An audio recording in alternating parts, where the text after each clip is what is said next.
Trust me.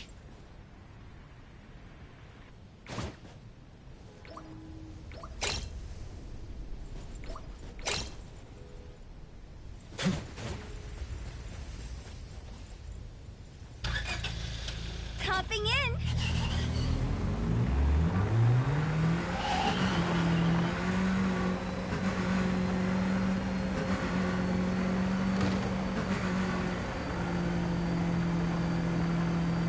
I love not needing to walk.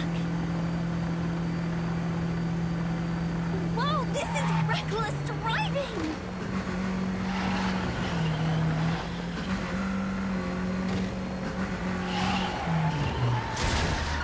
My head. It's so dizzy.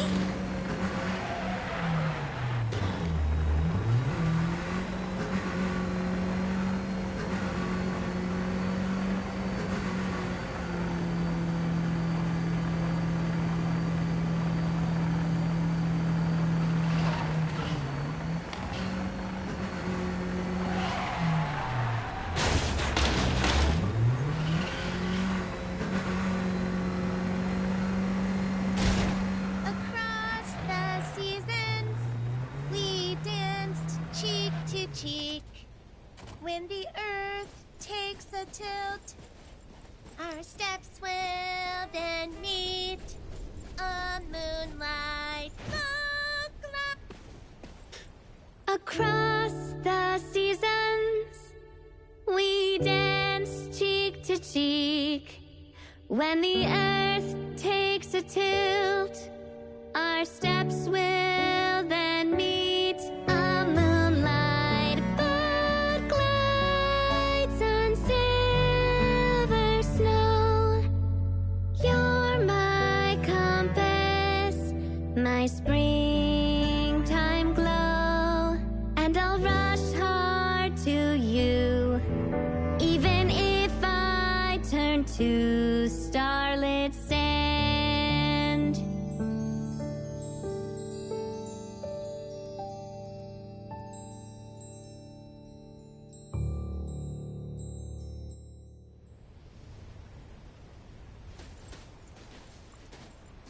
Hey, old friend. I didn't waste a single day this year either. How silly of me. You somehow managed to make it snow ice cream.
Come on. Morning, Appraiser! Look here. Is this package yours? It's not mine. Tagado says it's not his either. Oops! We made fun of Tagido for nothing. Not his, not mine, not Sakiri's, not Adler's. Whose is this? It's taking up a lot of space. Some new antique? I don't think it's part of Hotori's collection. Huh? Wait, what's going on? About half an hour ago, when I returned to the shop, I saw a courier making a delivery. The package wasn't addressed to any person, just a bone antique shop. I saw that she was in a hurry, so I simply gave my signature for the package. I may have made a mistake. Maybe Kiromaru learned how to shop online? Wait, check this out on Bagel. Oh, what is it? Let me see! Mysterious puppets in hetero. Performance art or terrible omen? Wait, doesn't this look just like the one in our shop? Are they from the same collection? What's going on? Seems that similar puppets appeared overnight in populated areas throughout Hetero. There are 5 of them so far. At first, people thought it was Giovanni's doing, some kind of puppet-themed art exhibition organized by the Dvorak's or something like that. Others thought it was a promotional event for Miss Ellie's puppet project 1,000 Faces, which has been trending. Until someone claimed it was the work of an anomaly that drains life out of humans to make puppets. That's when people started to take it seriously. OP claimed that one of his relatives was a victim, and if the anomaly isn't handled soon, Hetero will become a city of puppets. Is it really that bad? Mm-hmm. Anyway, people are afraid they'll be the next target, and more have been claiming that a certain puppet is someone they know, or even sharing close encounters with the anomaly. BAC has stepped in and urged citizens to exercise judgment, refrain from spreading rumors, and share relevant information to help the investigation. So, the one our shop received is the 6th puppet? Wait, was the puppet still human not long ago? Maybe it's better to get JTF involved. I'll contact the Bureau. Can't even chill this morning. Not all of us can skip beauty sleep and still be beautiful like that woman.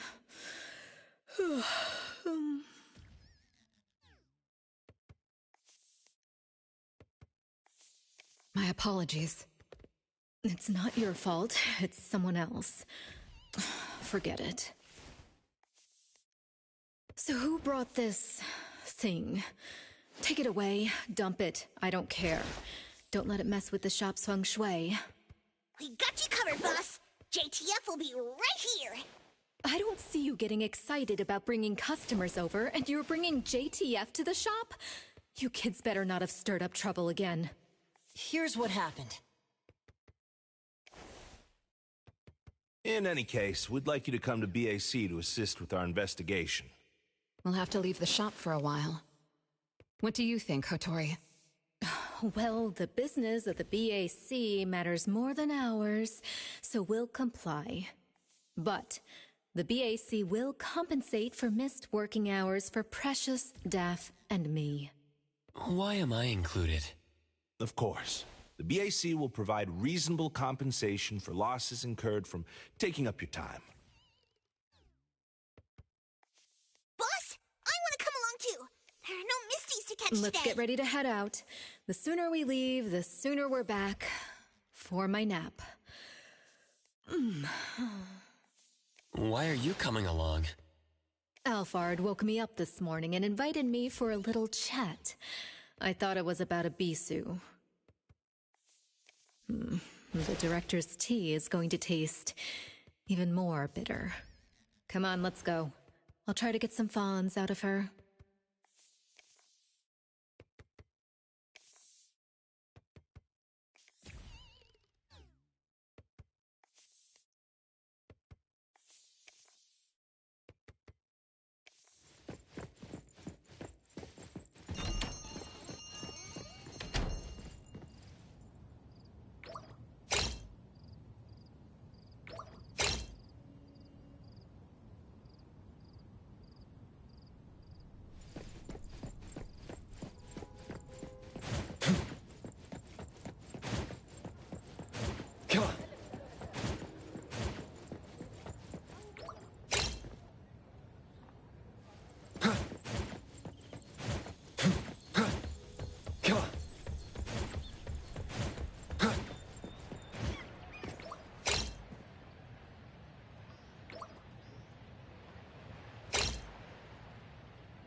not needing to walk.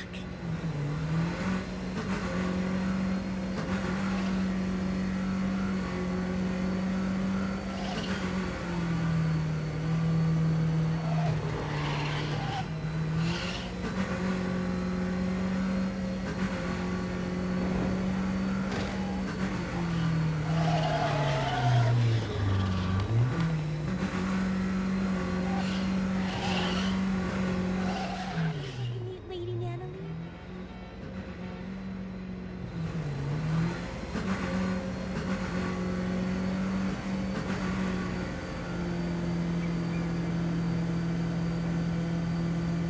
Whoa, this is reckless driving!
Greetings, everyone from A-Bone.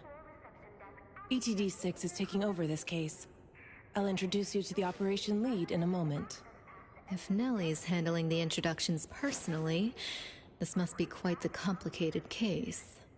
Since there's already online unrest, we decided to assign a team specializing in anomaly crimes and meme anomalies.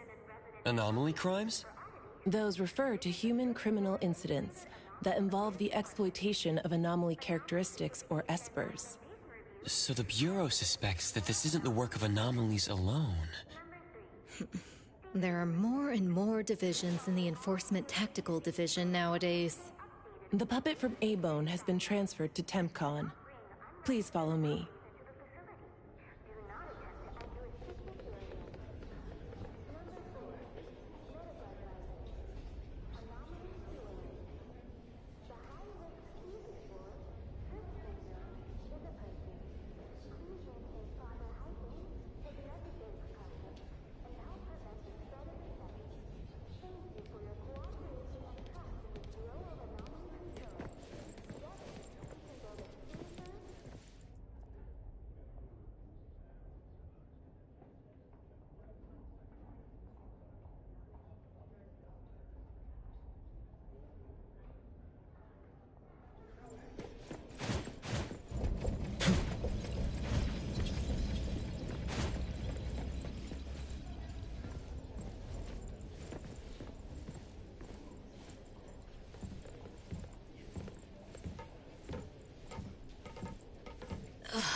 After so many years, the Bureau's shabby elevator is still so slow.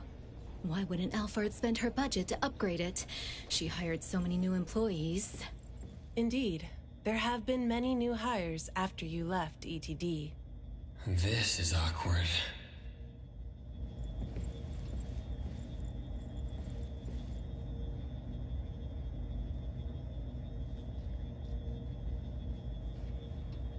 Precious, Daff. See you later. Aren't you coming? I'd love to hang around and meet teams I've never seen before, but my dear Director Alphard needs me for some grown-up discussions. Is it about Abisu? Should I go with you? Our Precious wants to feel the cool AC and expensive sofa, as well as the endless lectures from the Director. She only asked for me, but I'm sure she wouldn't mind another one, especially one who's such a good kid. You mean I don't have to go with you? Don't worry. The containment level needs your expertise more. Next time there's a chance, I still won't drag you along to suffer. When you're done with your work, just head back. Don't wait for me. I just hope today's parent-teacher conference doesn't set a new record for length.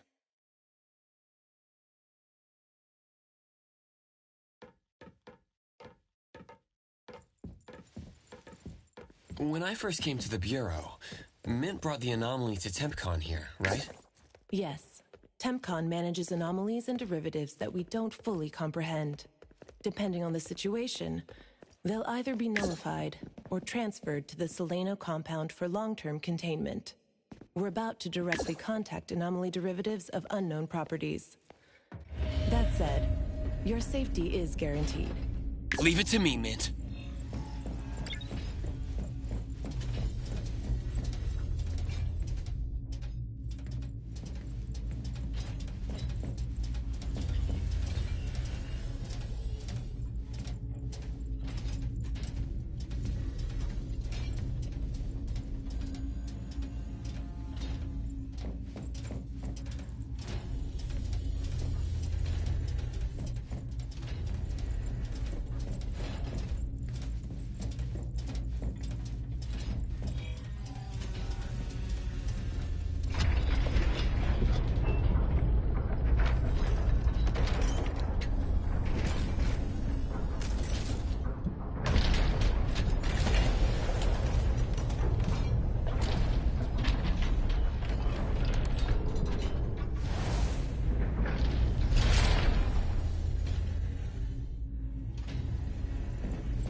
Allow me to introduce our guests.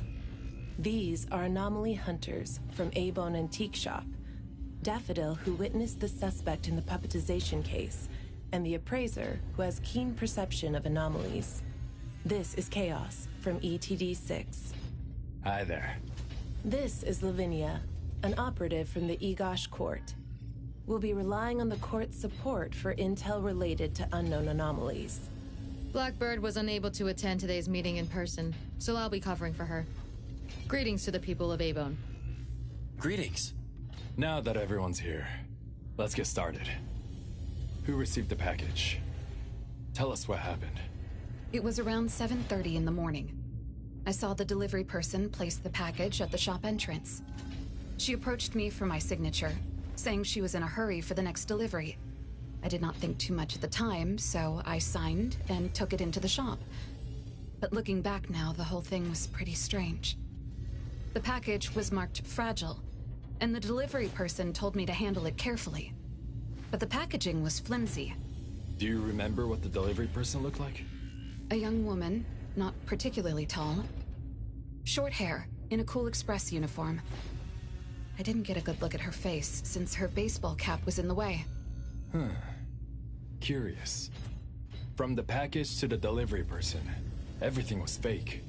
According to our investigation of the Cool Express in Bridge Crossings, the delivery person responsible for Hankaku Street does not match Daffodil's description, and their work records show no irregularities.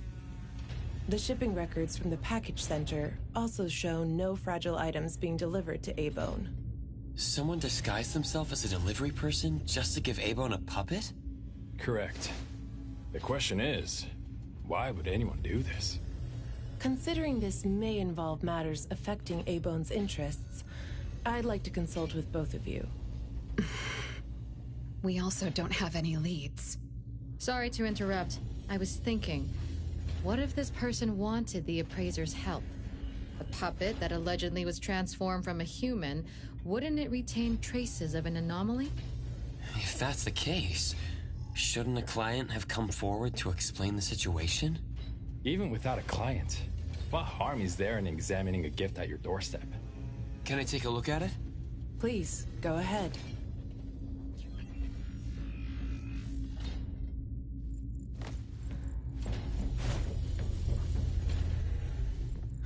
puppet of a young man with a focused expression.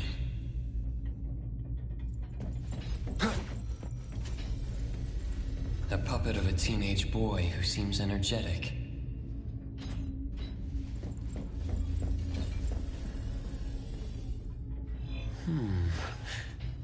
The cards in the pocket.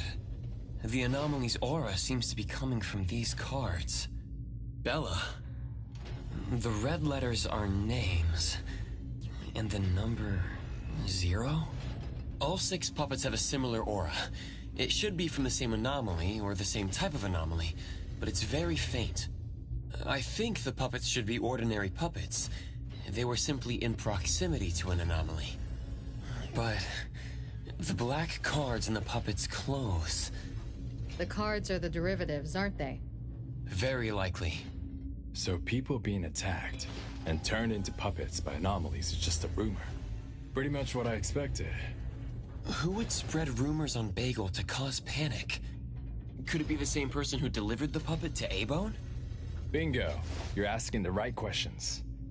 My investigation shows that someone hacked a bunch of Bagel accounts and started rumors about people being turned into puppets by anomalies. This is starting to affect the citizens of Hatharo. Take me, for example. I have a neighbor who never misses her daily dog walks, rain or shine, but she's scared of getting caught by the anomaly and began to ask me to run errands. Who's ever out there watching and laughing at us right now, feel free to pop champagne. In any case, we can conclude that someone is spreading rumors. But I'm afraid clearing this up won't be easy. We can only explain the truth to the public after we contain or nullify this anomaly. And only then can we completely quell the rumors and eliminate their harmful effects. We have 2 important leads. First, the puppet was delivered to A-Bone by a fake delivery person. However, neither of you know anything about her, so we'll have to set that aside. At least we're on the right track. The second lead is that the anomaly can write. In my experience, this is quite rare. I wonder if the Egosh court has any records of such anomalies? Could you help us interpret it? Unfortunately, we haven't found any matching anomalies in accessible records.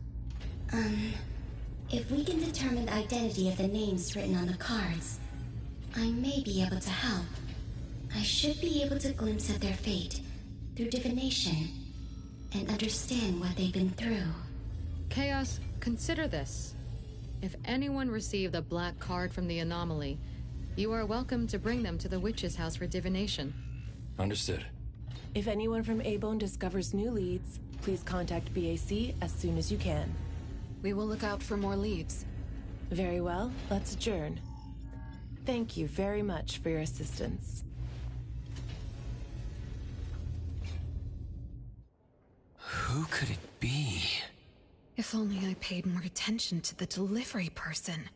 Daffodil, you couldn't have expected this to happen. A-Bone's safety is my responsibility. This time, I left my guard down. Still, it's good to know that no one was actually turned into a puppet. Looks like Hattori isn't finished yet. Appraiser, if you're tired, you should head back. Let me handle the rest.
I'll handle this.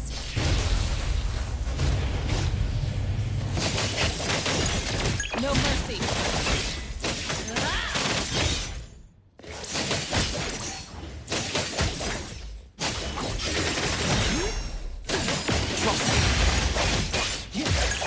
Let's finish this!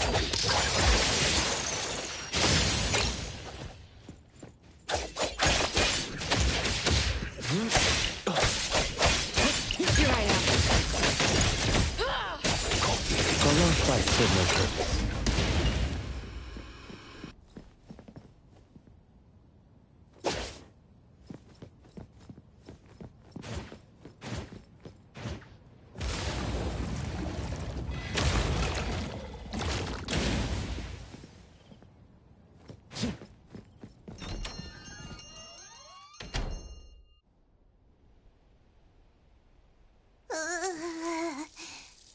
Natalie, are you okay? One last spot. Alright.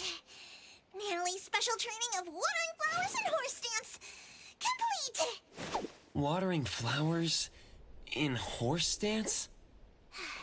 I'm learning from my master.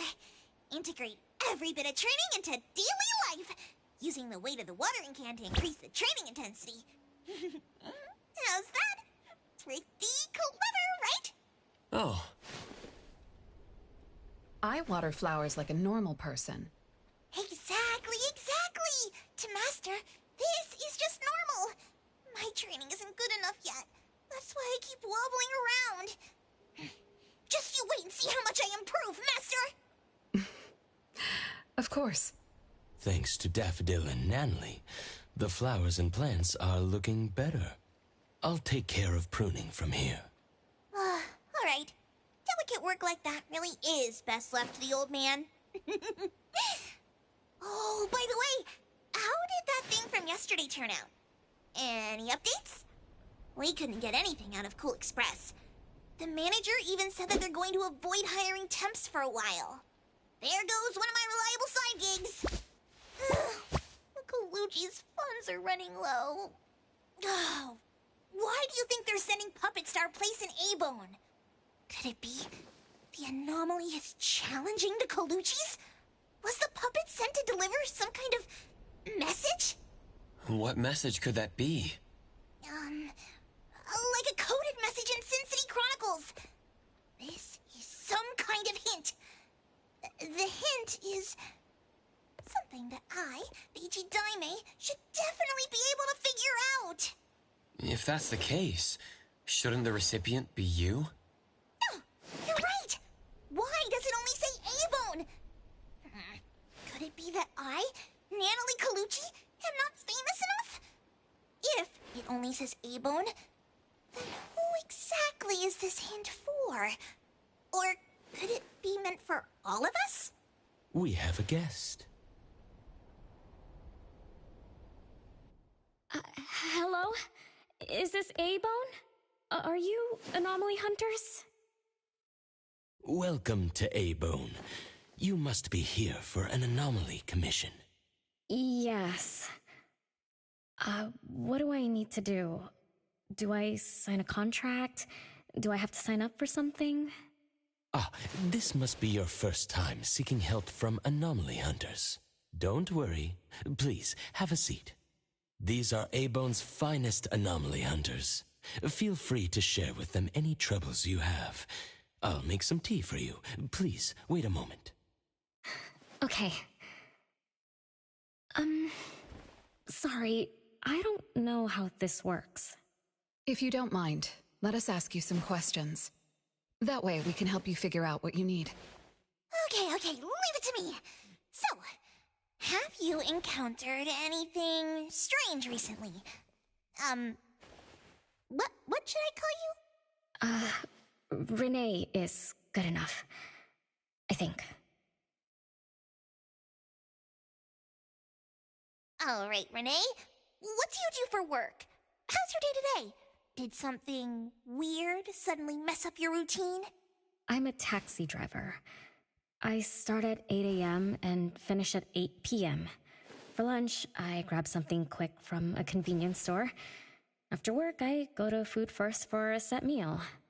The weird thing is, for the past few days, every night at exactly 9 p.m., this strange guy in a cloak shows up and attacks me.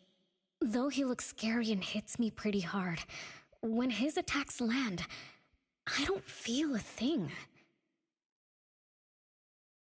I just cover my head and let him attack me for about 10 minutes. Then he leaves. Well, I think he leaves.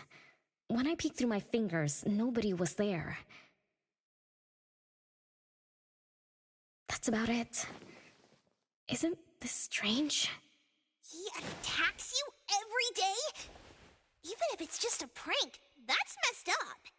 Here's your tea. Thank you. Every night at exactly 9 o'clock? What kind of kink is that? Maybe it's like those guys from gangster movies who like to dress up scary to shake people down for money. They usually show up at the same time to establish an air of authority. Oh, I can't believe there's a lowlife like this on my turf! I'll have to talk some sense into him with my fists! But I don't remember owing anyone money. I did nothing to deserve harassment from this debt collector. He never says a word, just swings this huge scythe at me. It's terrifying. You don't feel any pain when he attacks. Could this be a hallucination? Or is this debt collecting some kind of anomaly activity? That makes perfect sense! Yes, it should be an anomaly, just like Fuka said. She told me to look for help at the A-Bone antique shop. Who's Fuka? She's my friend. Well, more like my food buddy. Fuka said, it's definitely an anomaly, and the anomaly hunters from A-Bone antique shop can help me. She recommended her shop? That's a first! Thanks to me, Natalie, the tiger of bridge crossings, Ichi Daime of the Colucci family! Oh, I've made a name for ourselves. People are finally going out of their way to recommend us! Your friend knows what's going on. What else did she say? I'm not really sure. I just know that she said I should get your help as soon as possible. Are there any other strange things going on besides that? It's hard to say. I don't know. Sorry, I don't have a great memory. I only have vague impressions of most things. How about you go ask Fuka? She also saw the anomaly in the parking lot that day. I think. She seems rather scatterbrained. It'd be good to hear what others have to say. It's almost mealtime. Fuka should be at food first. Shall we?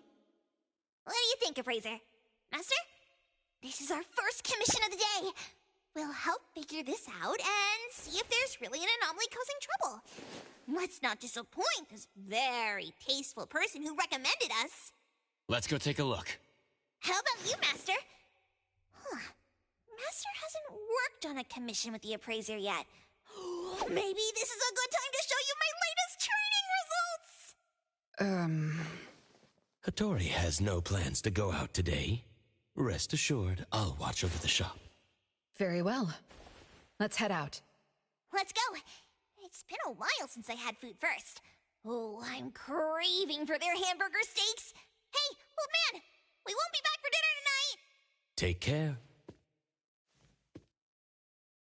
Tagi! One of these books is an anomaly. You can tell by checking the book. Tagi. I will see through the nexus. Tagi.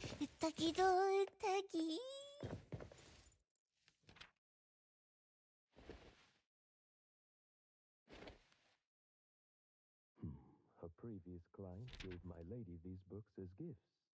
Tagi. The world have to leave your house. Tagi.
Come on. Yep. Come on. Yep.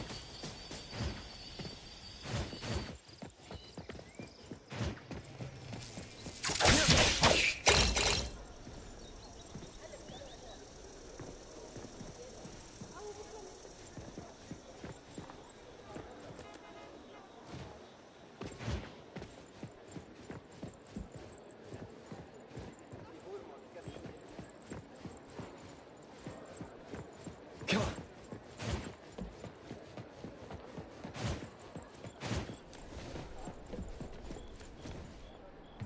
Perfect angle.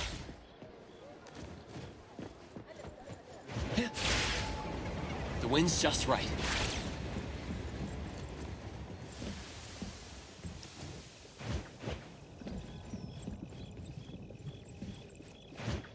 Perfect angle.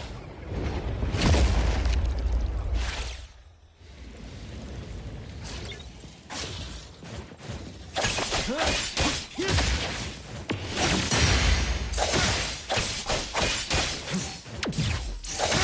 Come on.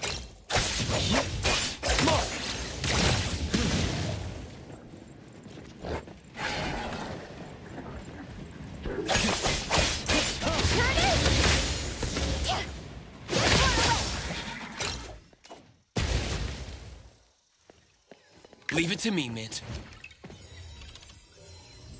The more the merrier.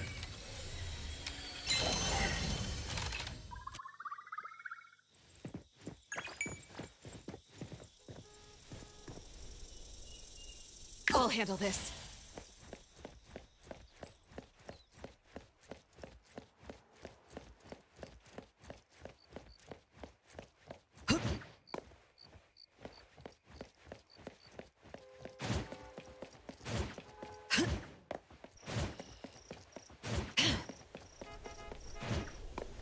That place is...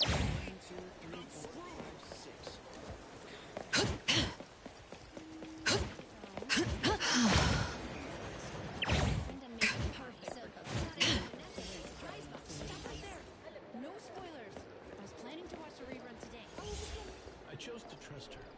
So now I looked up. What I saw was the most beautiful starry sky. Love its eyes. I have a humble wish. I wish I could take your hand and walk through forest on a rainy day. I shouldn't have asked about this. Looking for the freshest salmon? Let's follow the bears. Before hibernating, bears always find the tastiest salmon. Fatty, tender, fresh. Can you give me more excuses about how you want it? Grilling salmon, remember the fire burn instead of are you crazy? We're not dating. I love the possibly come with that. You're later than usual, little Renee. Sorry for keeping you waiting. I'm sorry. I had something to do. No need to apologize. Your matters are more important. Are you anomaly hunters from A-Bone? That's right! The A-Bone detectives are back in action! I am Natalie Colucci, H.E. Diamond of the Coluccis from Bridge Crossings! This one is the core of our family, the Appraiser! And this here is... It's been a while, Daffodil. Well, you already know Master? Your master helped our family solve quite a few troubles in the past. Mother still can't stop talking about Daffodil's moves. Oh, no wonder you recommended us to Renee. Master's commissions always get perfect reviews. Sorry, I don't quite remember. It was probably back when the shop first opened, right? After all, we have monopoly on all anomaly commissions now. Fuka, we'd like to ask about the strange thing happening to Renee. Can you tell us about it? Of course. Let's sit down and talk.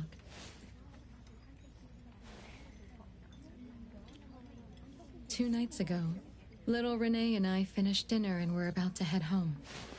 She offered to give me a ride, so we walked to the parking lot together. That's when we encountered this cloaked person. Cloaked person? Didn't little Renee tell you about it?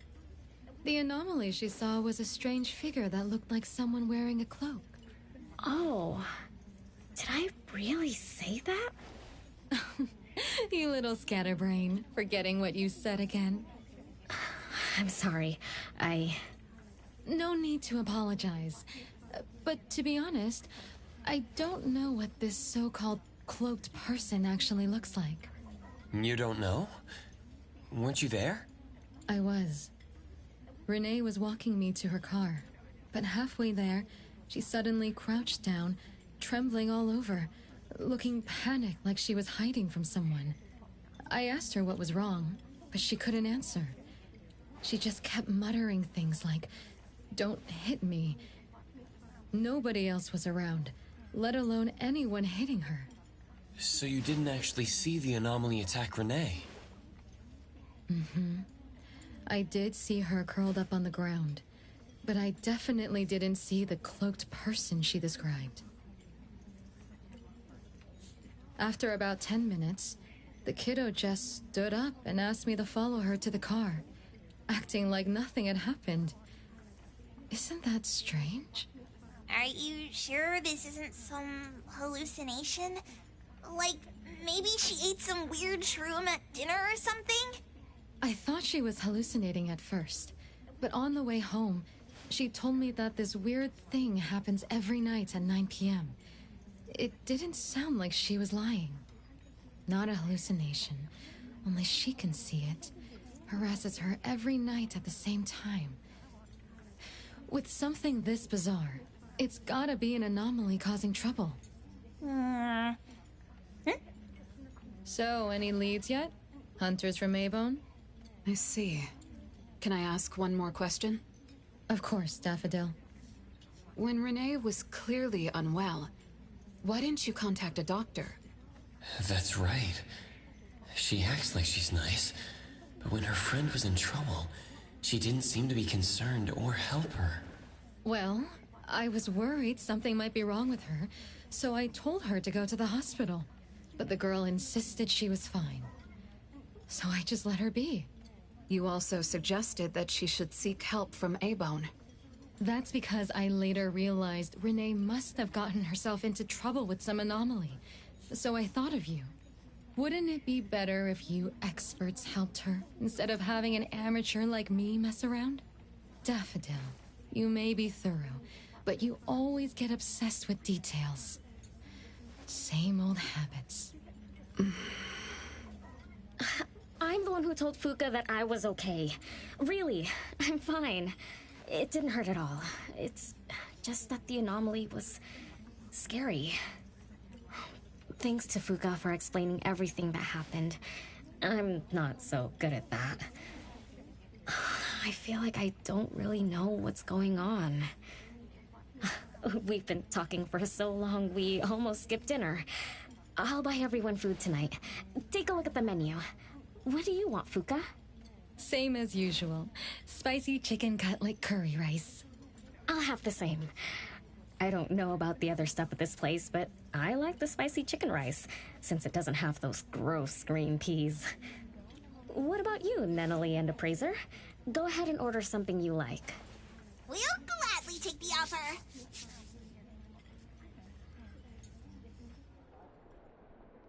It's 2 minutes before 9 o'clock. According to Renee, the anomaly will appear in the parking lot right on time. I wonder if we'll get to see that cloaked person show up to collect debts. From what Fuka said, not everyone can see it, right? Or maybe ordinary people can't see it? It might not be a weirdo in a cloak either. After all, she's a bit scatterbrained. She could have gotten it wrong. There are many anomaly hunters here to protect you today. No need to be afraid. Thank you. You always take care of me. Then I'll walk ahead. He'll show up soon. Your brother got in a car accident? I have a humble wish. I wish I could take your hand. I walked through forest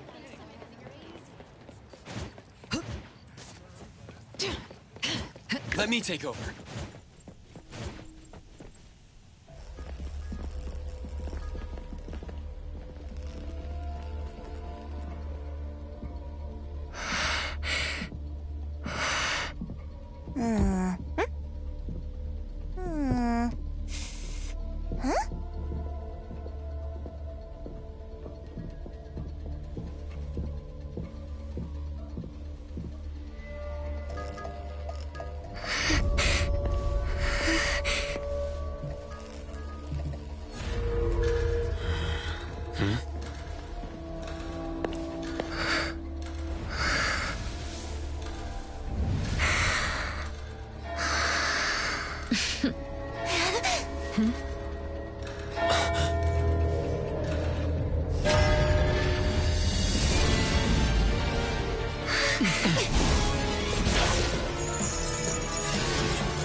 Leave it to me.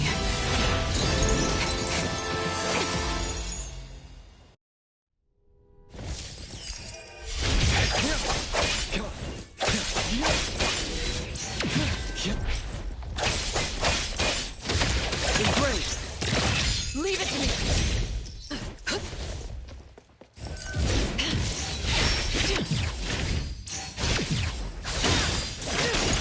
I'm I'm getting choke poke.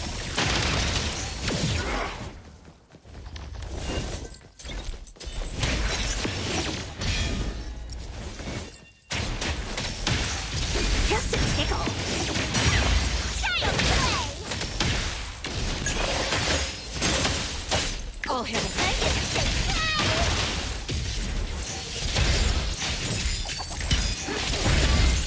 Let me take over.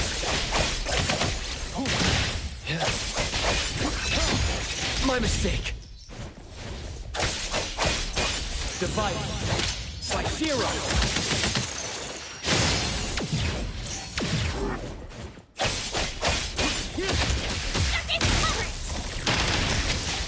Just take that! The city's mine!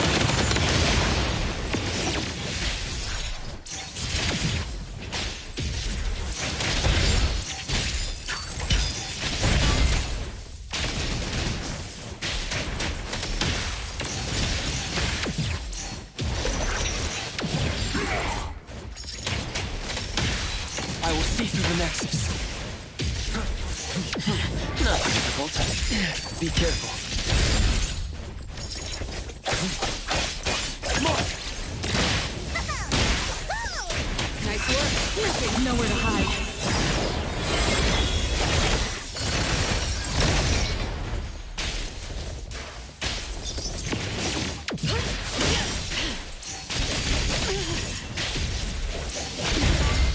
Just a scratch, no problem.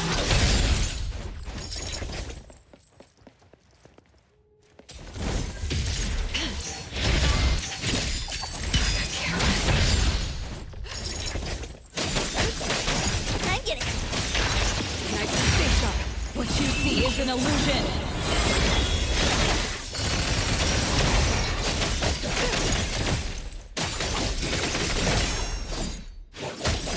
Trust me. Fate splinter and fracture. Here I am.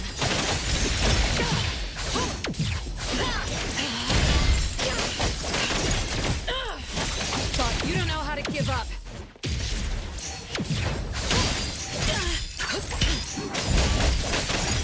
I'm getting Thunderbolt. It's our turn.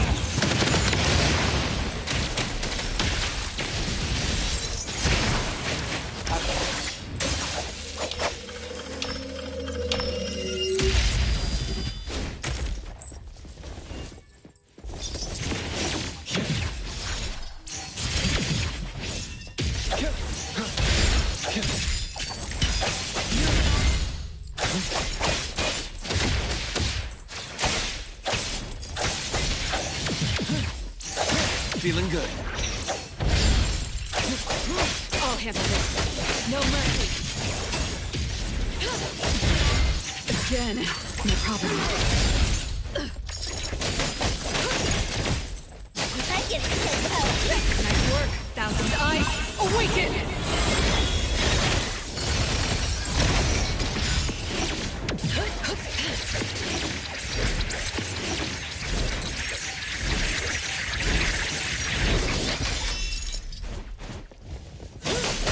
Let me take over.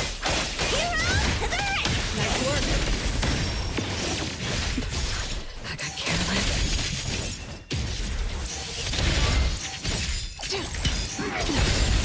Just a scratch.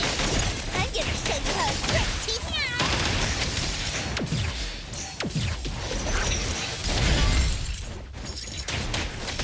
Everyone, follow my command. Can't touch this.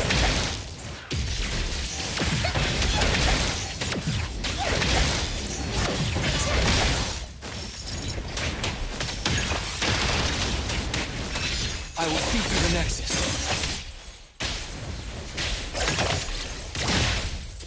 Let's finish this!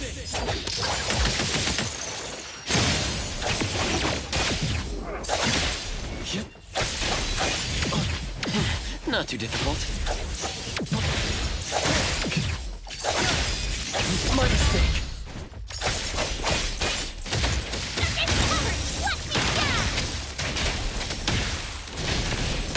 Trust me.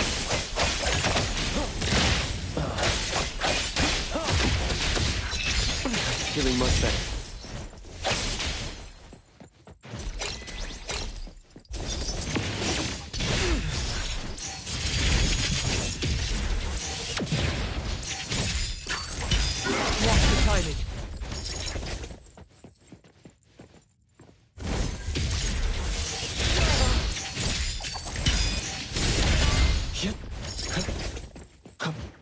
I am.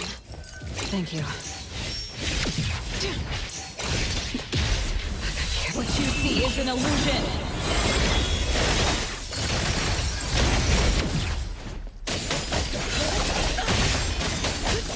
Let me take over. It's fine.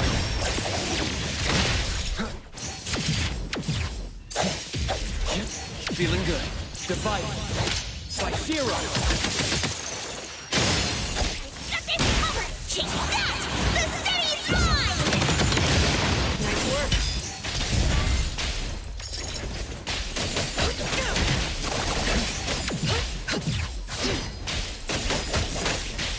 Your moves are sloppy. How did it get away? Oh, don't tell me I'm getting rusty! Stay away. Stay away from me! Are you okay? Don't worry, I drove away that debt collector. Everything's okay now. Did the anomaly drop that thing on the floor? Renee. And a series of numbers on the back. Minus 20088. The numbers are different. It's the same type of card the Bureau is looking into. Let me contact Chaos. We meet again.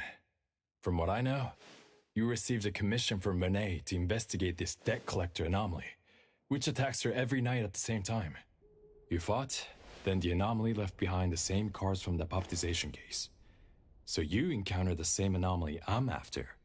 Could someone have schemed all these encounters just to involve you? ETD6 lives up to their name. They are true anomaly crime experts. You're right. This doesn't seem to be coincidence. We still don't know who's the mastermind or why they're doing this, but we may have already met her. Fuka, the friend who recommended us to Renee.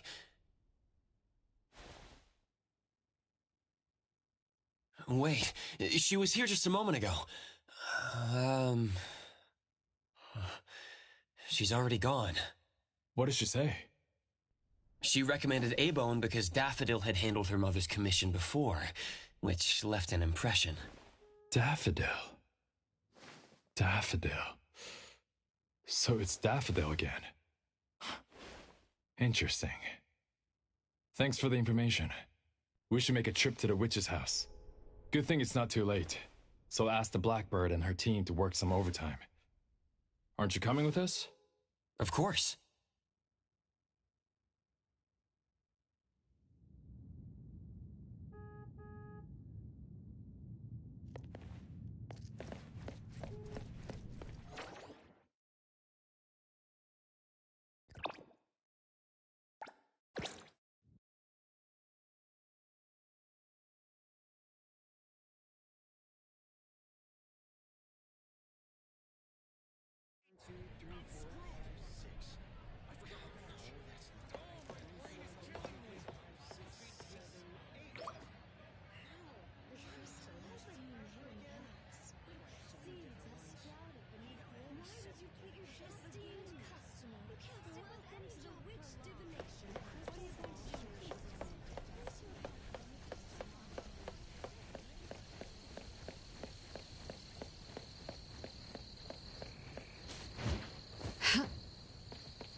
Greetings.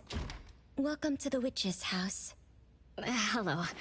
Sorry for disturbing you this late. Good evening. This young lady was attacked by the puppetization anomaly tonight. Huh? Wait, what anomaly? The one that turns people into puppets? So, those people really were... Well, we aren't certain at this moment. In any case, could you please share the entire incident with us? Oh, I'll tell you. Renee came to our shop because she wanted us to deal with some weird thing that appears every night at 9 o'clock to attack her. We were escorting Renee to the parking lot of food first, and at exactly 9 o'clock, there was a poof! And a wild debt collector appeared. We don't know its real name. Natalie has been calling it the debt collector. That's right. It was swinging a huge scythe at Renee. I don't know if my eyes were playing tricks, but the scythe went through Renee's body. I was worried. I think I saw that too. Luckily, the appraiser blocked its weapon. Then, they started going at it, trading blows and stuff. But the fight didn't last long. Oh, I was just getting started when he ran off. Do any of you remember how long the fight lasted? 10 minutes sharp. And afterwards, did you discover that the anomaly left the same kind of card for Renee? We did. Appearing on time, disappearing on schedule, and leaving similar cards for the victims. This debt collector might be a type of rule-based anomaly. Rule-based anomalies usually follow predictable patterns. They also have a complete set of rules in their domains.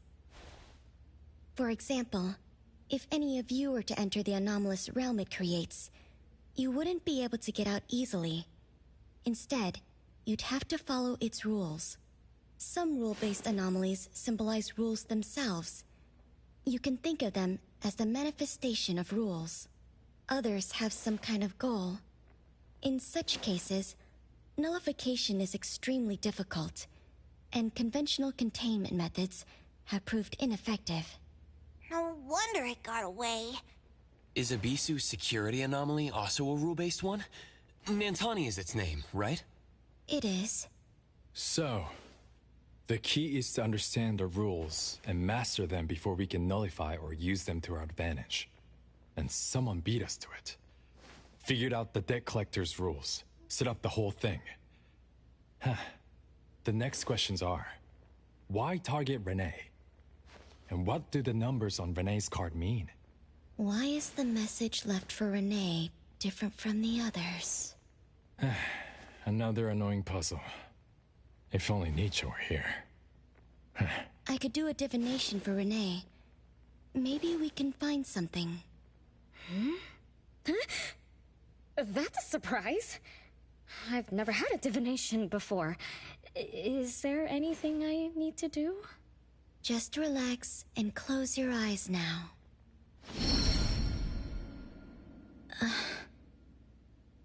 Oh, lost child of fate. Your tomorrow is trapped in blankness. Wait. What? What trap? What blankness? I thought divination is about tomorrow being lucky or a sunny day. Oh. Your fate is rather unusual. I'm afraid I can't give you further interpretations. But I once performed a divination for another woman with the same result. You might share similar fates. Her name was Dolores, head of the Constantine family. She was tired of her life, saying she was never truly alive. Yesterday, today, tomorrow, each day was equally empty and void of meaning. I think that was because she lived for far too long. She lived for a very, very long time? They say that Lady Dolores is an immortal with eternal youth. That she made a deal with the devil for unlimited lifespan at a huge price. However, eternal life can be a curse, and the Constantine family met their demise decades ago. That was when most people didn't know about anomalies. People simply believed in curses. From what we know now, she was either a long-lived Esper, or she made a contract with an anomaly. Lady Dolores told me that she is one without heart, which is the truth about the curse of immortality. No heart, no bonds, no attachments. Alone, her memories of the past grew dim through the years. Neither does she pay attention to anything happening around her. All she had was a numb void, but she still yearned for lasting companionship and loyalty. So she sought divination from me to find a way to change things. Perhaps because her future extended indefinitely, with no end in sight. All I could see was Blankness. Were you able to help her make a change? If I remember correctly, I told her, if you want something, you must first give. I'm not sure if this helped her, but I remember her face when she left.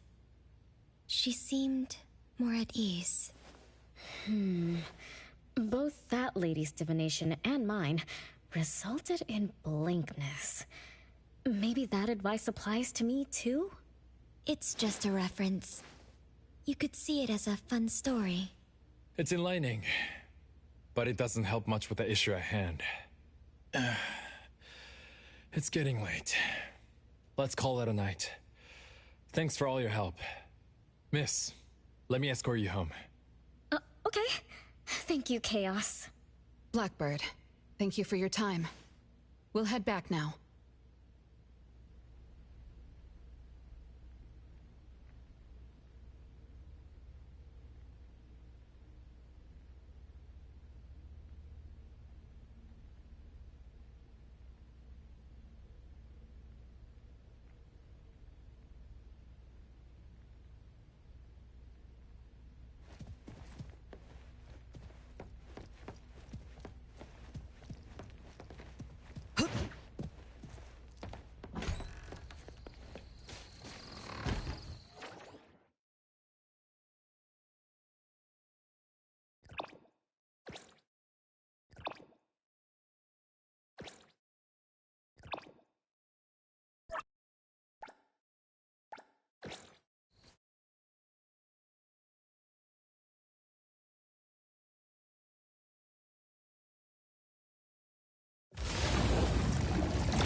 Whoa! It's already so late! Today was a lot of work without a lot of results, huh? A rule-based anomaly, weird messages on a card, then some story from way, way back. There seem to be a lot of clues, but there isn't a way to connect them together.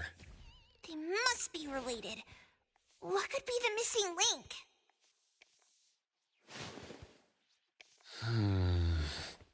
Let's call it a night. It's getting late. You two should get some rest. Oh, man. After running around so much today, getting home, relaxing for a bit, and now that Master mentions it, sleepiness just hits you like a truck. Good night, Master. Good night, Appraiser. Good night, everyone. I apologize, but bedtime is going to have to wait. Is there an emergency?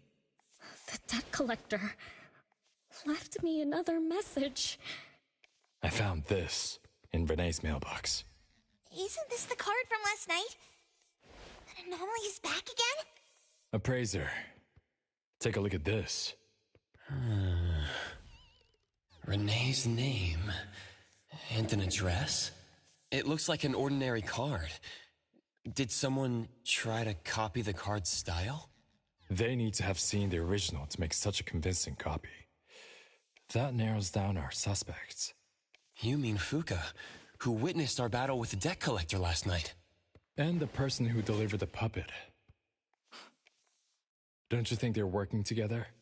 They sent Renee a formal invitation and are waiting for us at the old Constantine family estate. That address belongs to the now defunct Constantine family. Renee, are you somehow connected to the Constantine family? I knew last night's story was different.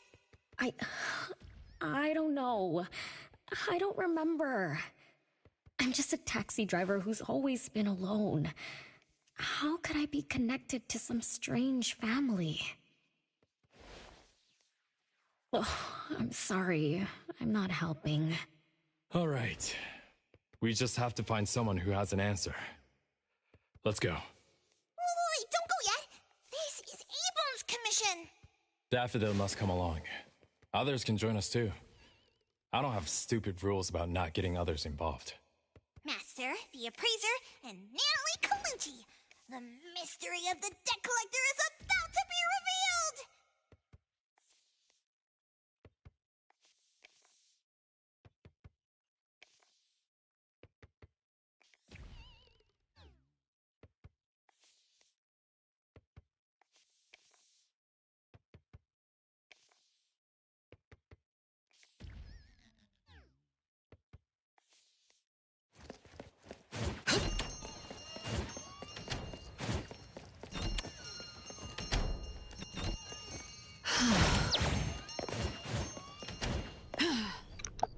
Shit was tripped in, what the fuck? Alright, let's see what we going. Is that far? Okay, we just teleport there.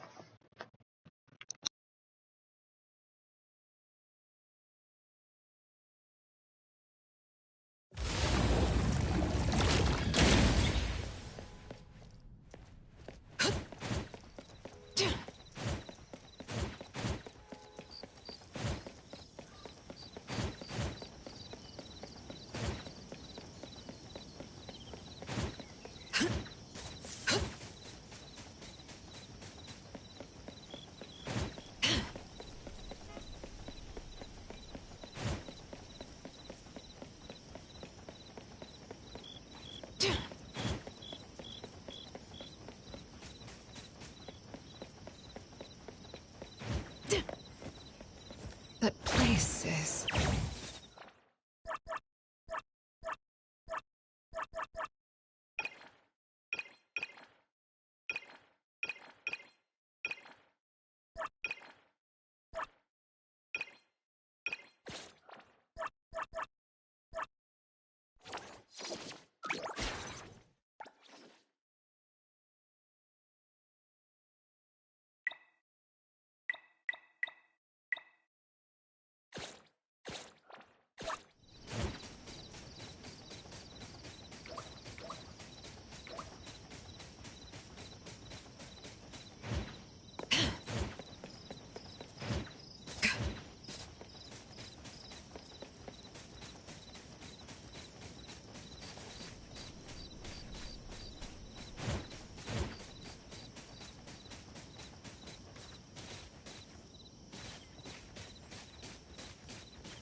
There's nothing here except for some skinny cricket tree. How is there nothing else? Was there really a big mansion here before? It's a cherry blossom tree. I didn't notice before, but wow. It's grown so tall already. The branches might be thin, but they're sturdy. Natalie, do you want to climb it? Me? Climb the tree? Now? Let me see if there's a good angle to climb. It's been a while. I'm not sure if I can do it. Or maybe it's because I was smaller when I was a kid. I could just hop and reach the top. But now... maybe it's better not to try. Huh? Why are you all looking at me? I'm sorry. My bad. This isn't the time to be fooling around. Let's have a climbing competition after we solve the mystery. Let's get back to the case. Renee said she's been here before, specifically when she was a kid, and that she used to climb this cherry blossom tree. You are connected to this family after all. Did I just tell you all of that? Yep. You said you climbed this tree when you were a kid. When you were a kid. Back then, I climbed all the way to the top of the tree, wanting to pick the prettiest cherry blossom for my sister. But it was so tall, and I was too scared to climb down the same way. Luckily, someone caught me. Huh? Was it my sister? Or Mom?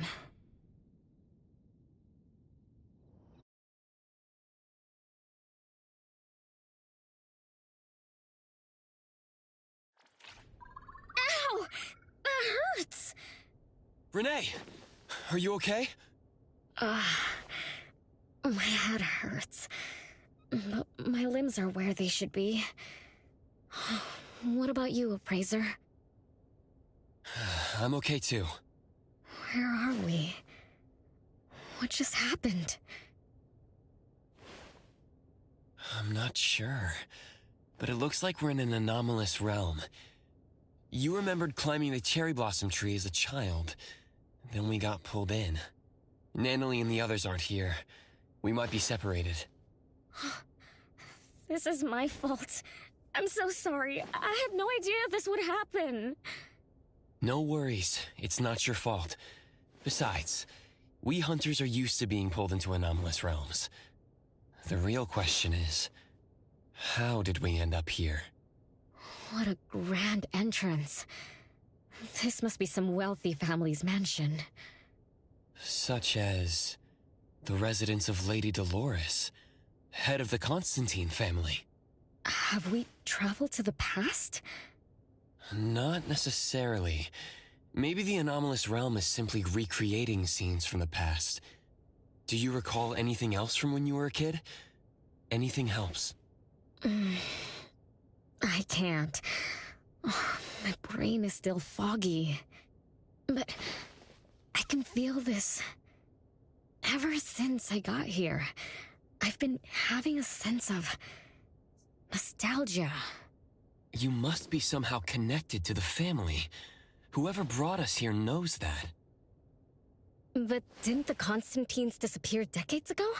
That doesn't match up with my age. You're right. What you just remembered was from when you were little. If you can remember more, maybe we can get closer to the truth. I'll do my best.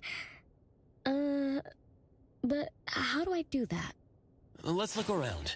Maybe we can find the key to your memories.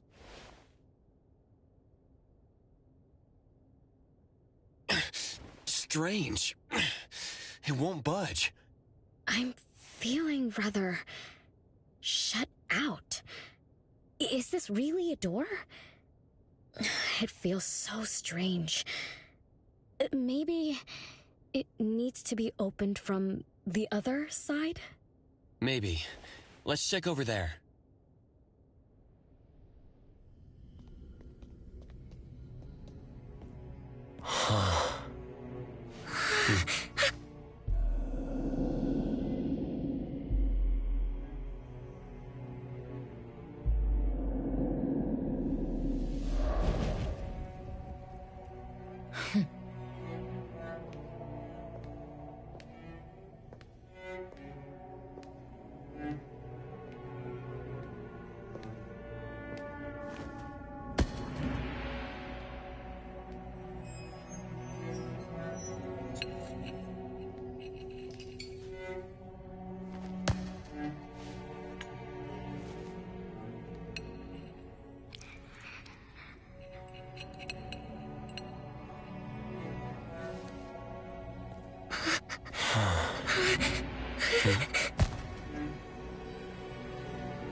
It's you.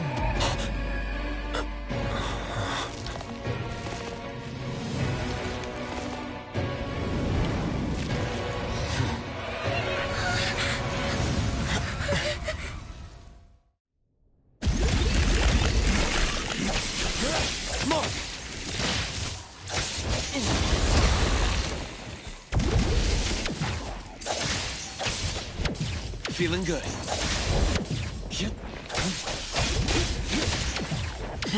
Not too difficult.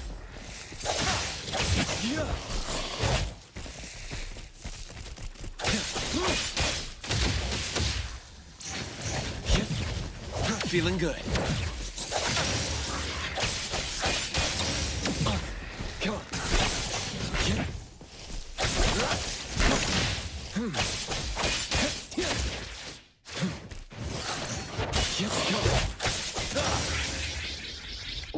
What was that just now? Something from the past? A family sitting around the table getting ready for a meal. Is this space replaying events from the past? How strange. It's like watching a movie. That's called a reenactment of the past. But did I just upset them? They don't seem too happy to see me. Don't worry about that. Anything can happen in an anomalous realm. In fact, hostile anomalies are rather common. Do you have memories of what we just saw? It somehow feels familiar. Especially with the person who lit the candle. But, I'm not sure. That lady... If she's from a memory, how could she make eye contact with us who were in the present? Am I just overthinking? 1 o'clock? It's 1 o'clock already? Bell chimes? When the debt collector appeared, it also sounded like this. Could this be related to the rules it follows? Let's go check the entrance hall. Oh, impressive! Classy! Great taste. That's how big families do it. If only the base of the Kalujis were as fancy as this. Well, we could definitely do without the curse. Do you think Renee and the appraiser already went ahead of us? Let's go in to investigate. It's best if we regroup as soon as possible. Whoa! This door is so ancient! It's not going to fall apart if I push it, right? An old, ruined mansion that suddenly appeared, long neglected and unmaintained. Could this be how the Constantine family mansion looks now? The desolation we just saw could be an illusion to hide this place. That makes sense. And then Renee dispelled the illusion. She must be part of this family. In other words, the master of the family returns. An old mansion abandoned for decades. I better be careful. I won't be able to pay for damages if I break anything historical. Yeah, we're inside an anomalous realm. Be careful. All right, then. Let's be gentle. Hello there!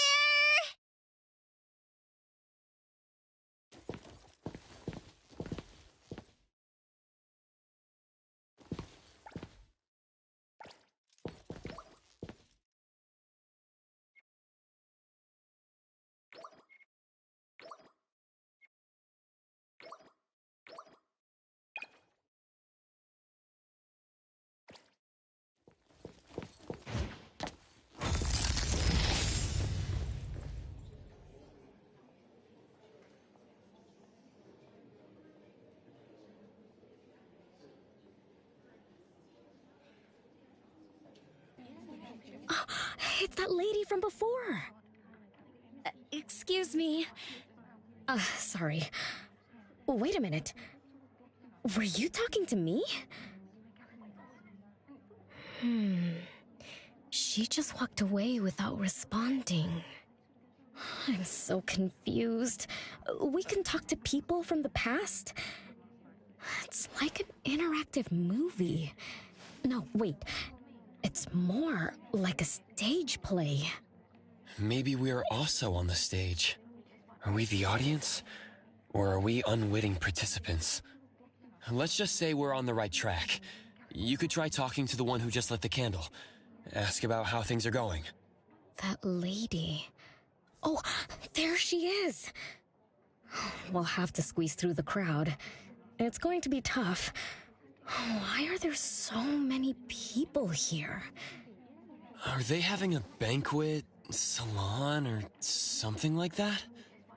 Before I talk to that lady, should we talk to the other guests first? We can figure out what's going on in this mansion. That's a lot of people, though. When I drive a taxi, I don't need to speak to more than 2 or 3 passengers. No need to push yourself. Want me to handle this instead? Appraiser, you've done a lot for me. I have to step up. Besides, this is the first time I want to figure things out. These are probably things I never should have forgotten.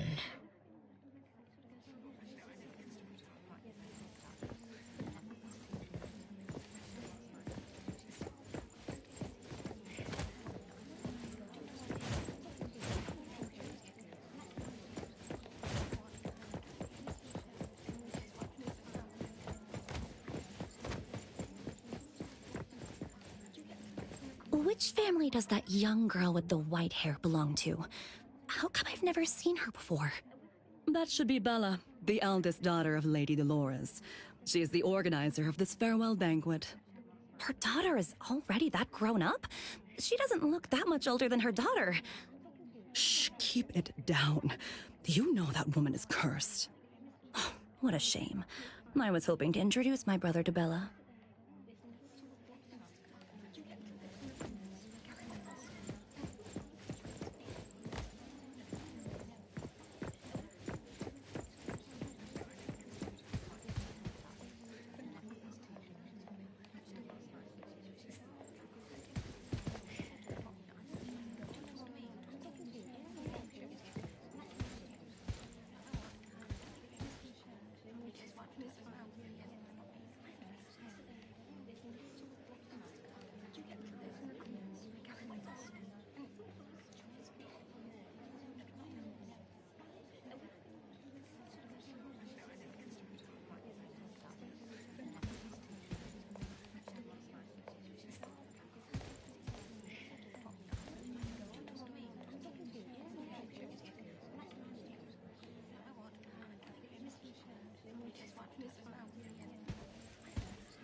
Unlike Dolores herself, who always steals the spotlight, her children have kept a low profile. If her eldest daughter hadn't shown up at this party, most of us wouldn't have known she had kids, let alone several of them. You must have finally found your peace and discovered what you truly desire. I'm honored to witness what happens today, and I'm glad that you liked my gift.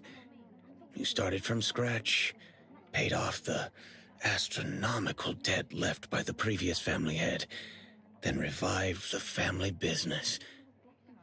Your burden is far too heavy. You deserve all the happiness in the world. Bless you, my friend. Oh, isn't this Mr. Coeur from Puka Group? I didn't expect to run into you here. If you have a moment, could I treat you to dinner? My parents are interested in... Miss, I'm afraid there's a misunderstanding. There's no Coeur d'Alene here. Just an old fool who's happy to see his dear friend find happiness.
The salon has been running just fine. Why is it getting cancelled?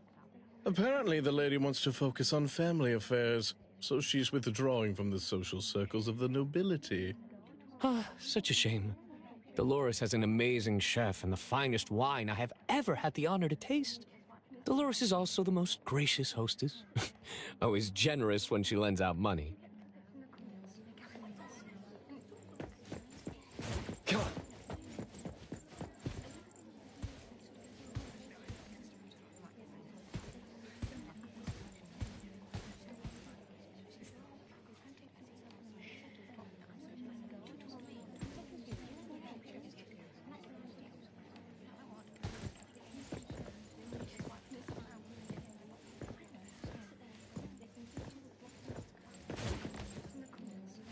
I might not have another chance like this.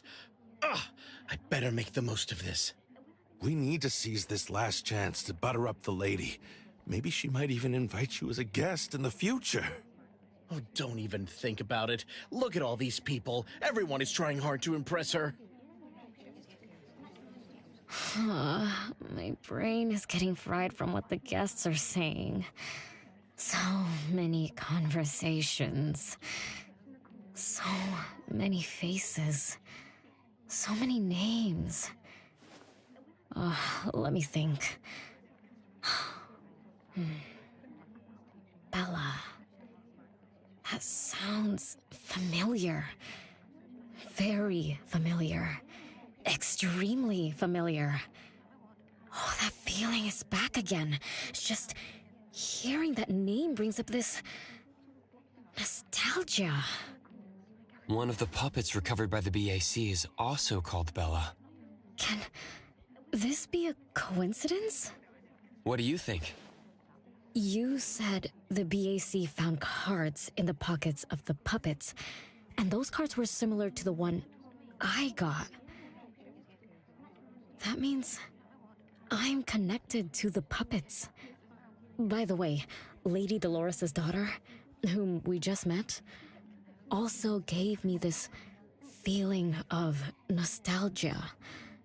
I guess I'm really connected to this strange family. Did you remember something? Could I have been their driver? I'm pretty confident in my driving skills. No? Why don't we find Bella and ask for confirmation? That's a good idea. I want to talk to her, too.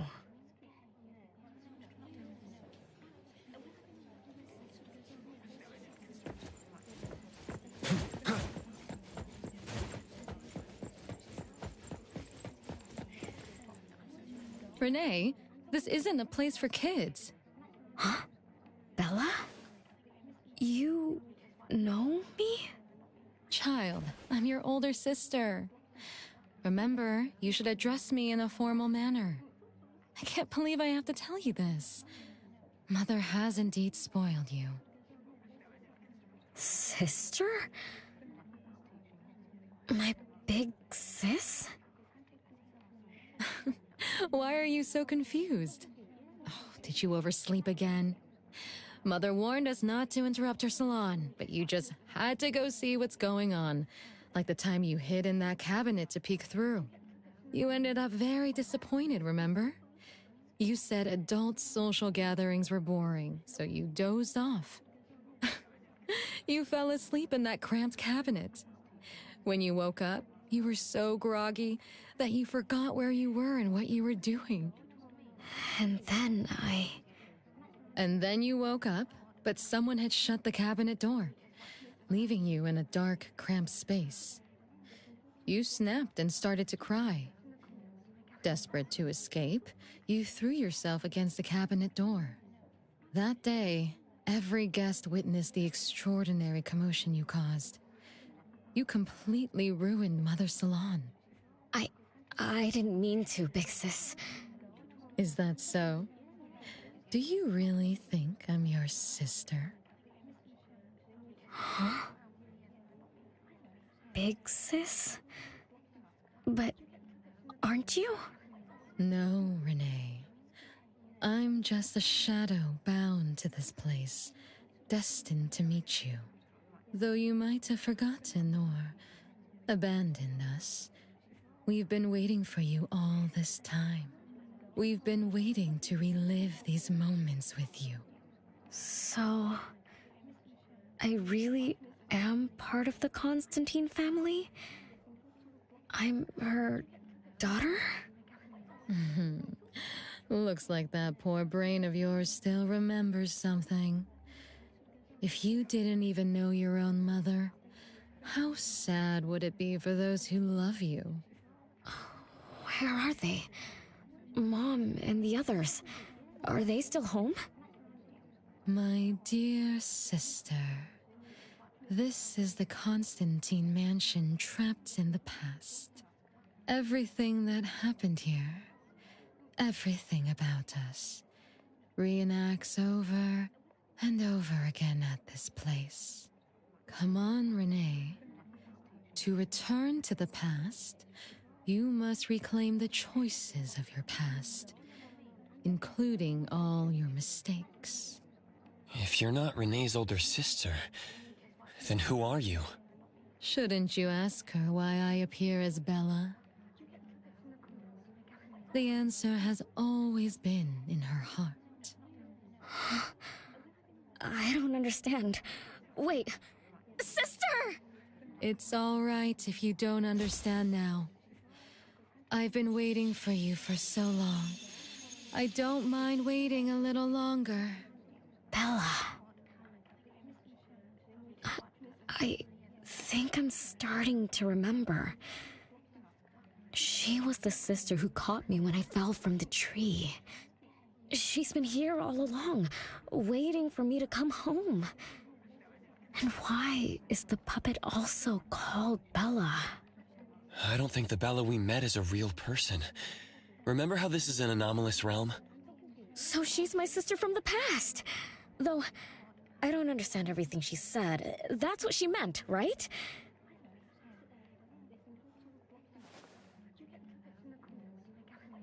Then I really am part of this family. Didn't this family disappear over 50 years ago? How could I... How about we ask Lady Dolores? My mom?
Hello, can I pass through? Excuse me, coming through. Hey, get in line if you want to butter up the missus. Take turns like everyone else. You're not the only ones who need something from her.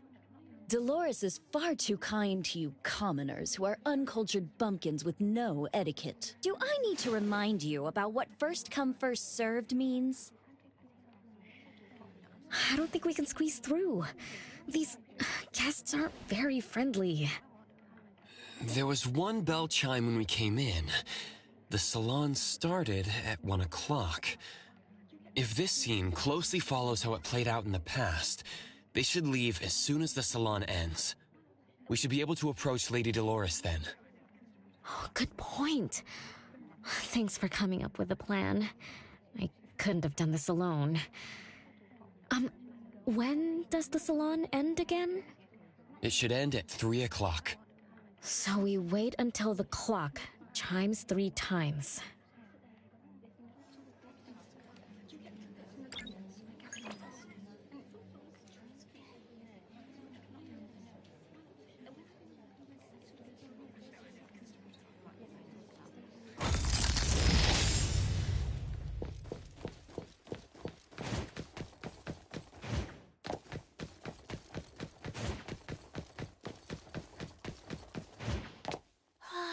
What a beautiful clock!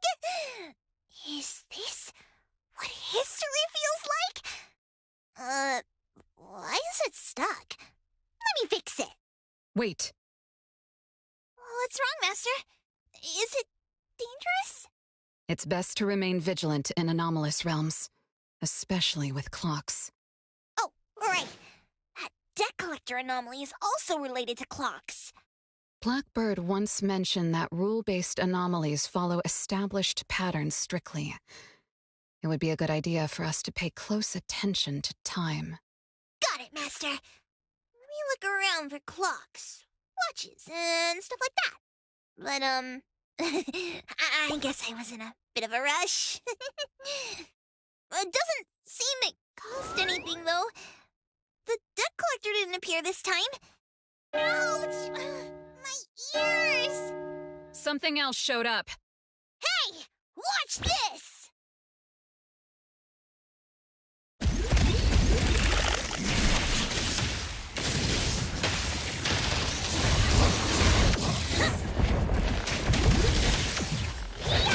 Can't touch this! Child's play! Do you think you can challenge me?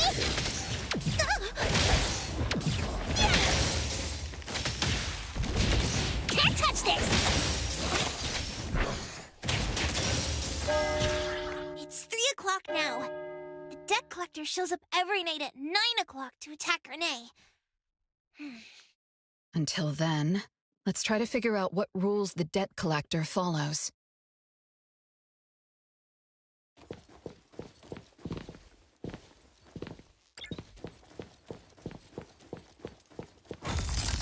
Oh, it's 3 o'clock already. As you expected, all of Lady Dolores' guests have left. I'm going to see Lady Dolores now. Take it easy. Don't be so nervous. I'm here with you. Okay, deep breaths. Deep breaths.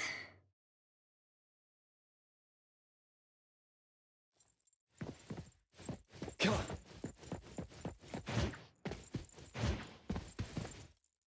Lady Dolores. Renee, my dearest little daughter, come here to Mama. No need to hide anymore. The troublesome people are all gone now. Mom? Are you angry with me? I was too naughty. I hope I didn't interrupt your salon. Angry? How could I be? I just didn't want you to see those people too early. To witness the greed, foolishness, and ugliness of those who long for so-called immortality. Are you talking about the people who were just around you? My little petal, they must have frightened you. I promise nothing like this will ever happen again. This pathetic charade will soon be over. Mom, you've always hated the salons? Feelings of love or hate didn't matter at first. I simply had to run the salons. I had to use these connections to reverse the decline of the Constantine family. Besides, I don't even remember all the little things. But even though my goal was fulfilled long ago, these salons kept going, one after another. Perhaps they weren't the only greedy ones. I was too. I was too young and too foolish. I mistakenly thought gathering them under this roof could bring me some comfort. However, they were nothing but a bunch who envied the family's reputation, coveted the wealth in this mansion, and lusted for so-called eternity. After a while, I came to see them as nothing more than greedy beasts, scrambling for scraps and pandering jesters making fools of themselves. I guess they sufficed as entertainment. I don't get it. It's okay if you don't understand. Mother promises that you, my little petal, will never need to understand this. These troubles will never bother you again. Mom, are you not hosting salons anymore? Whatever I sought in those salons was a mistake from the start. I must correct this mistake. And the catalyst for that change is you, my dear. My little petal. Family is what matters most. You are the most precious gift in my life, as well as the very source of meaning in my stagnant existence. Whatever time we have left, we must treasure every moment together. From now on, as long as I'm with you, as long as our family lives together in harmony, a moment of happiness with family is worth more than an eternity in solitude, even if it's just for a brief moment. Mom, wait! Little Renee, what would you choose between an eternity in solitude or a moment of happiness? Big Sis! You appeared out of nowhere. That was spooky. Oh, wait. What did Mom mean? And the rumors about the family. Is Mom cursed with eternal life? But how can eternal life be a curse? Isn't it great to live forever? So that's your answer. Well, having something is better than having nothing, and having more is better than having less. Right? Like, if you have endless time, couldn't you do as many things as you wanted? If I had eternal life, I wouldn't...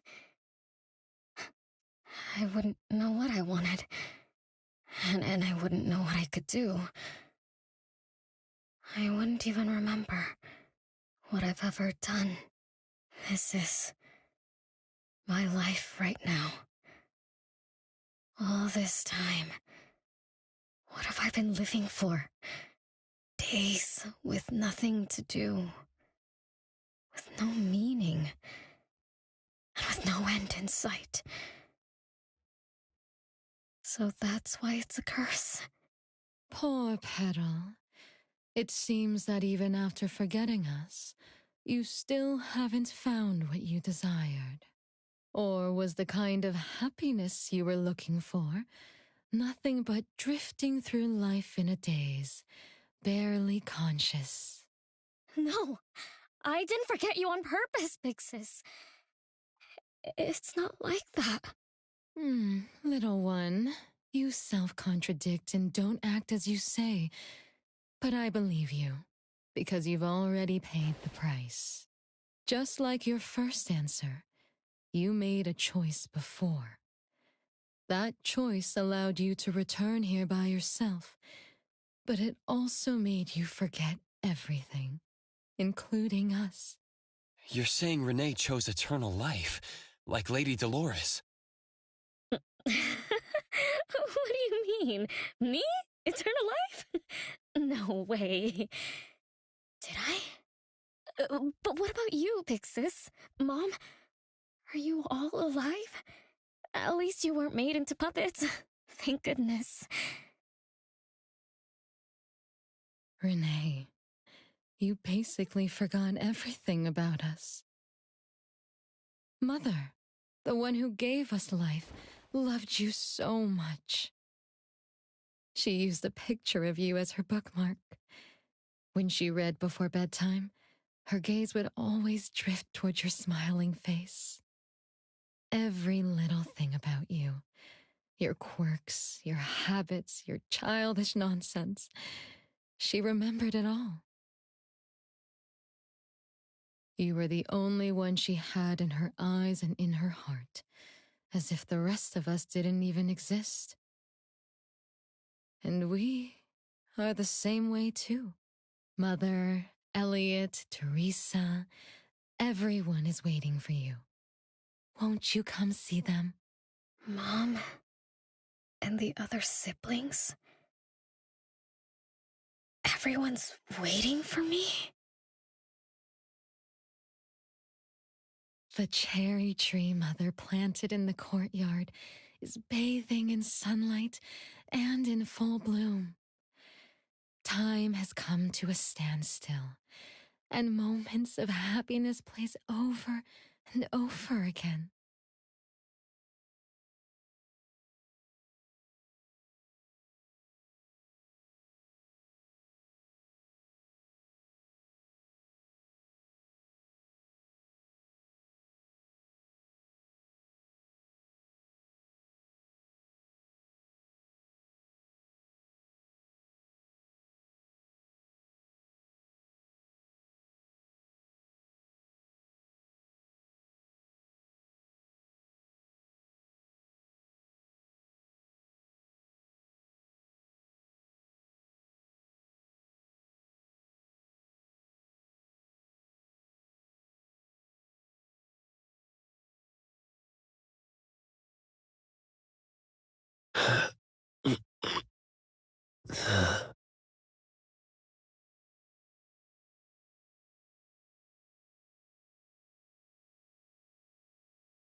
Huh?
Huh?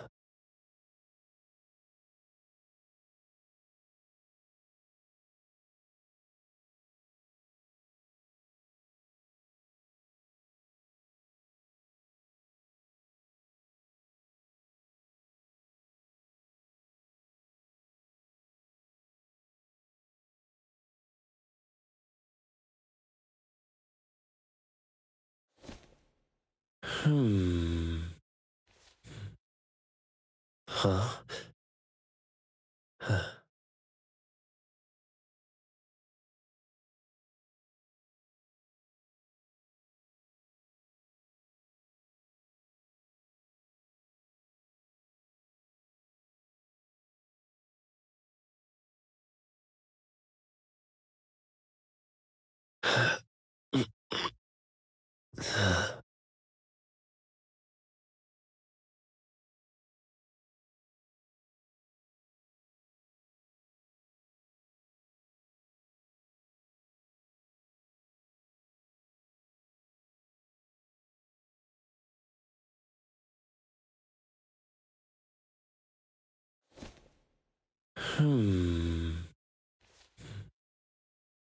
Huh?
Huh?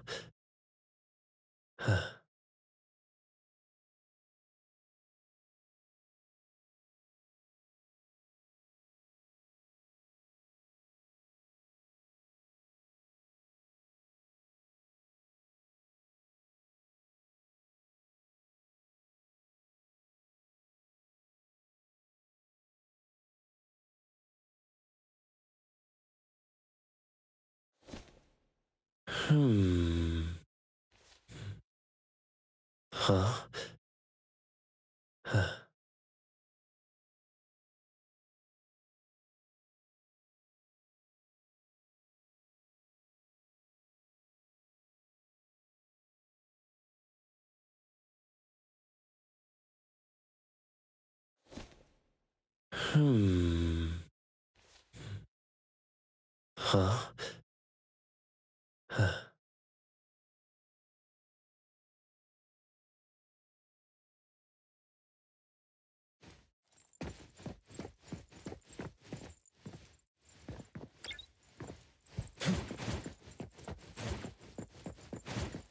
Yep.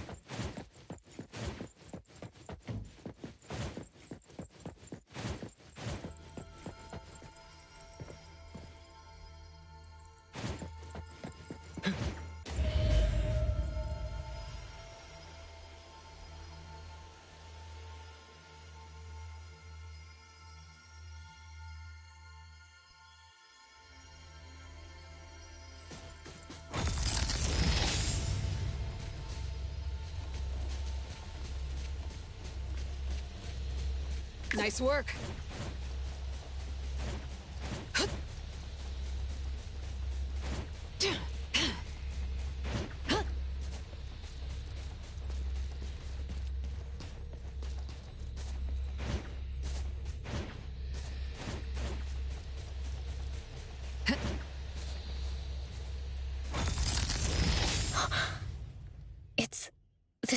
tree from before. Oh, the cherry blossoms. Oh, they're so pretty. Back then, when I was looking up at this tree, I suddenly wanted to pick the most beautiful branch for Big Sis. I thought she'd definitely look pretty with cherry blossoms in her hair. So I reached for that branch as far as I could. But I lost my grip and fell from the tree. Then... oh, what happened after that?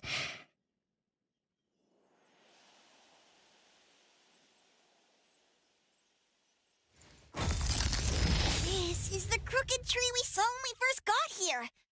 The flowers have withered. Just like the fate of the Dolores family. Be careful. Looks like we're not the only ones here for the flowers.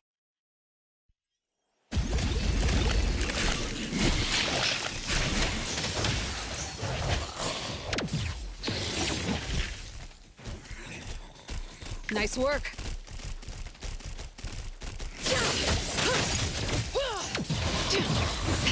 Your moves are sloppy.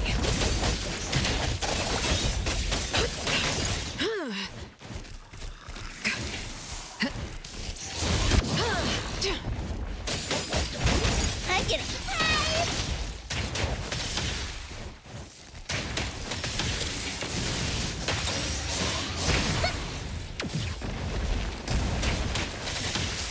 Nice work. No mercy.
We've been waiting for you for a long time, Renee.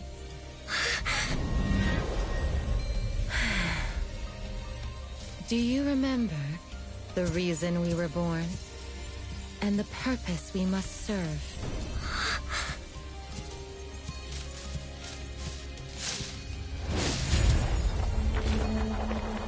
All excitement will eventually fade to nothing. Mother has long grown tired and numb to it all. After enduring long and lonely times, a wish began brewing in her heart.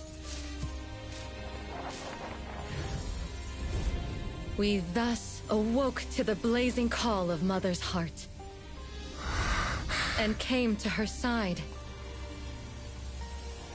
We swore with our very existence that Mother would never be alone again. Surrounded by her children, Mother found the companionship and happiness she had longed for. But she didn't stop. She kept yearning for more. Because we weren't able to satisfy Mother's deepest wishes in her heart. However, our Mother's wish was never fulfilled, and that day will never come. The last child to wake up, the most beloved of all, brought nothing to Mother and this family but curses, betrayal, and destruction. And now, she's back.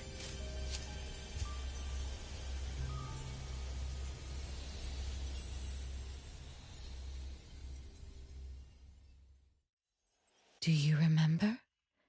about the time our family spent here? From the very beginning, we were just wooden puppets sleeping in Mother's box. We opened our eyes in response to her deepest wishes.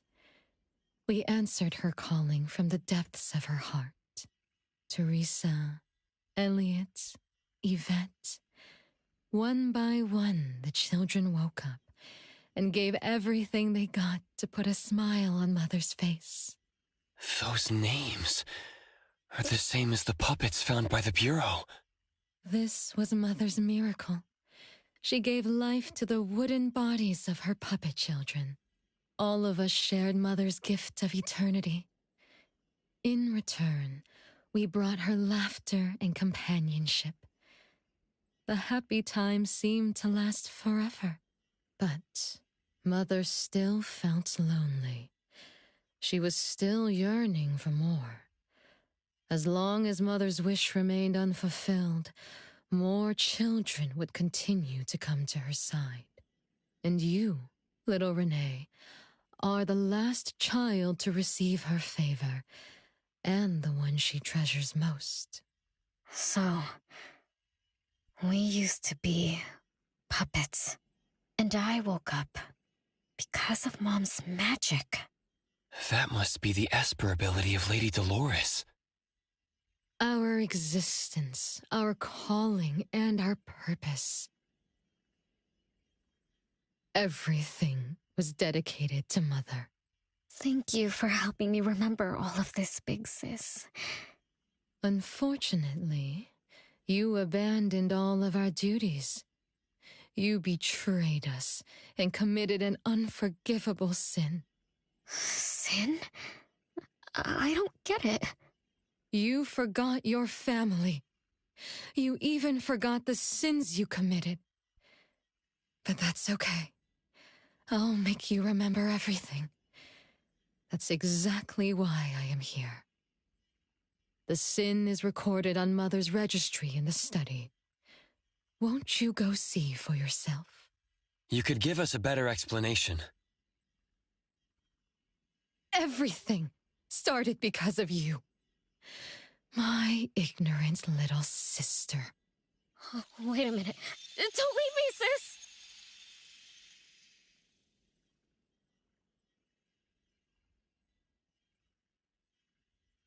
Renee, you're remembering something, right? Just like what Bella said, we're all puppets that woke up in response to Mom's wishes. We exist to keep Mom company. I remember many, many things now. I had tea with my siblings. We also played hide and seek at home. But Mom, our beloved Mom, where is she now? Why am I the only one alive by myself? Where did they all go? We'll have to check the study.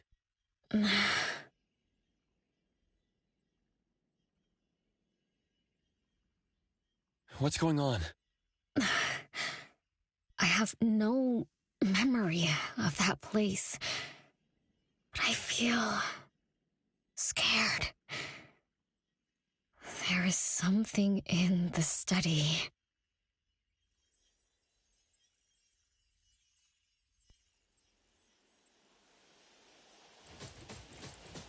Come on.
no way a crappy door can stop Master and the Ichidaime!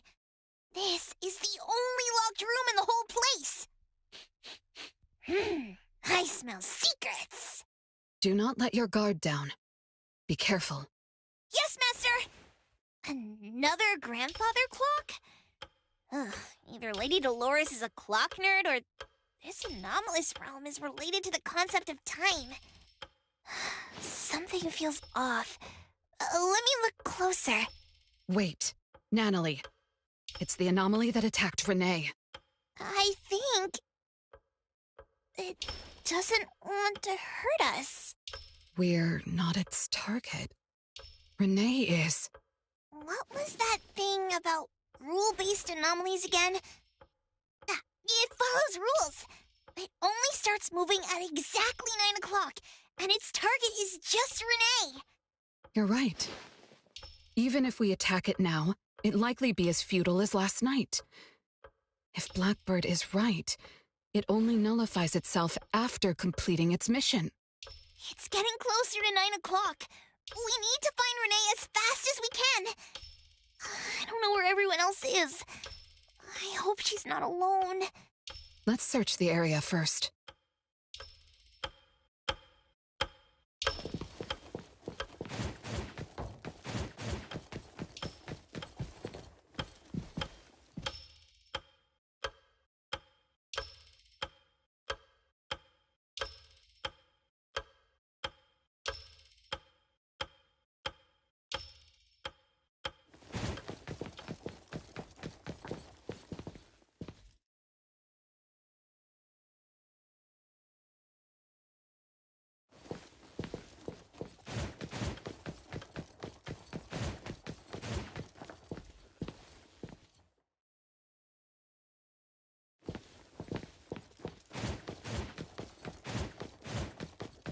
Nice work.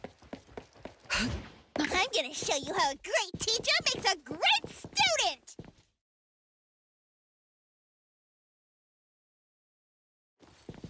With so many siblings around, the house must be crowded, right? I wonder what it's like, playing and messing around with them every day. Master, do you have any siblings?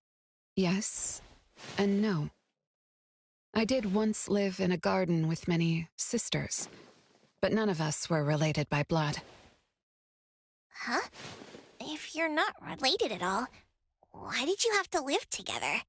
Mother collected beautiful flowers as she saw fit. Of course, she was also a woman with no blood relation to any of us. That's so weird. Well, but isn't that not too different from the Constantine family? There are some similarities, but knowing the Constantines, I find it somewhat ironic that our mother and Dolores are complete opposites. I can sense Lady Dolores' sincere feelings as she cared for her children. Though they are puppets, she treated them as real children. In contrast, the other mother simply manipulated the children she collected into decorative pieces for her own fancy. Master, I don't know what was going on, but I'm glad that you got out of the garden. I think so, too.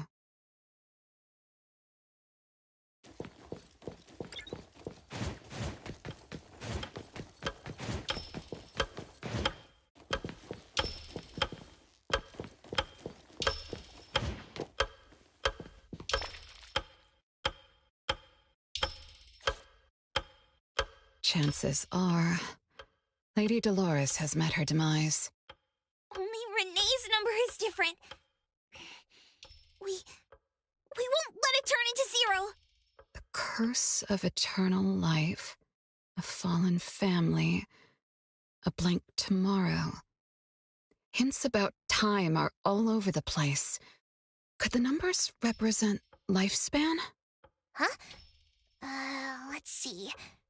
20,000 days is roughly 50 years. Blackbird also said that the family was gone for about half a century. Wait, does this mean 50 years ago, Renee should have... Based on this line of thought, she should have withered along with the family. But for some reason, Renee still exists in this world. So as the days go by, she's just... racking up life debt? If the debt collector abides by the laws of nature, then I believe you're right. All creatures abide by the laws of nature. Birth, aging, sickness, and death. Those who defy them must pay a price. Even espers with near-infinite lifespans pay a price when they gain their abilities. Renee, what price did you have to pay? Why did your life freeze 50 years ago, instead of reach its end? The debt collector must be hunting you because the laws of nature require your removal. So the puppets at the Bureau, they were Renee's family? Removed by the debt collector? Master, what should we do? Renee's commission. A-Bone accepted the commission. There's no reason to break our contract. I'll do my best.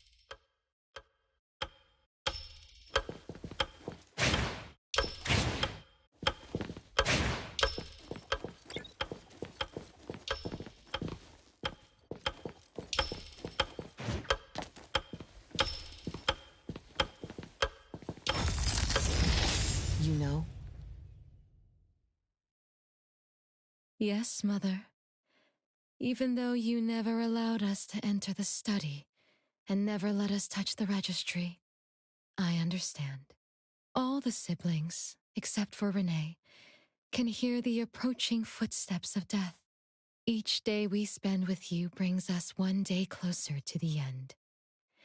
Each day we dispel your solitude takes away another day from us. Isn't that so? It shouldn't be like this.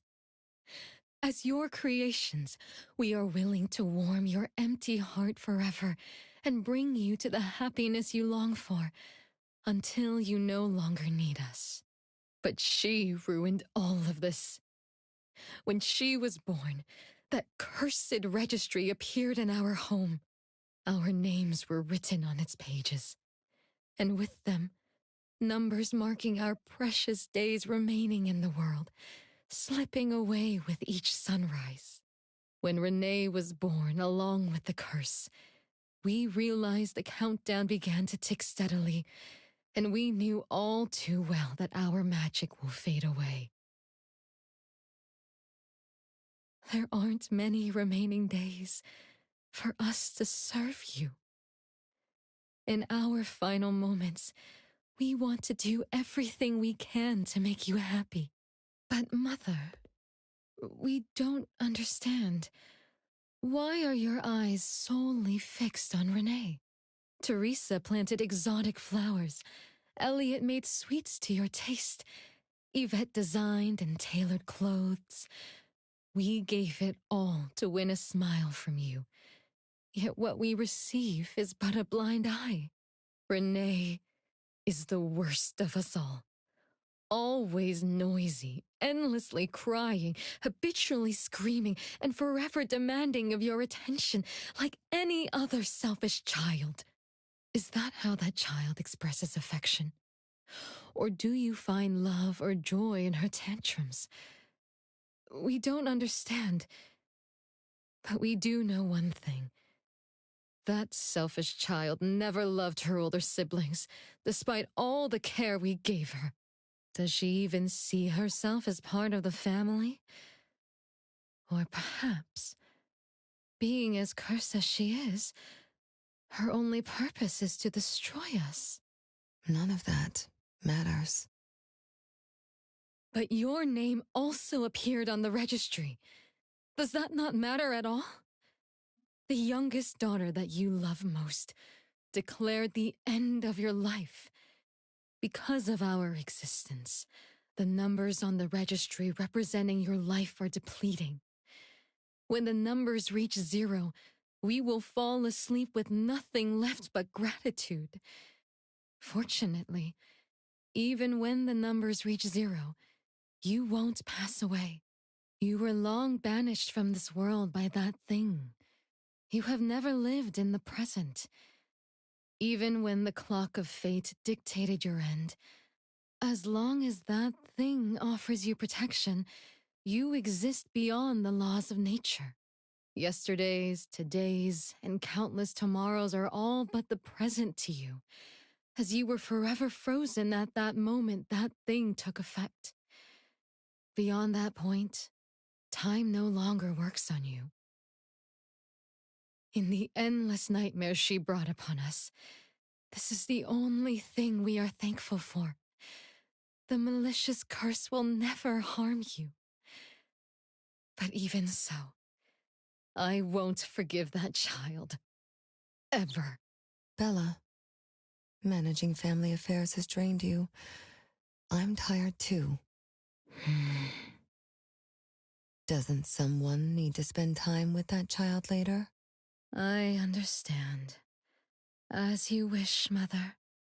As long as this makes you happy and fulfills your final wish, we'll maintain the facade of harmony until that child's curse destroys us all.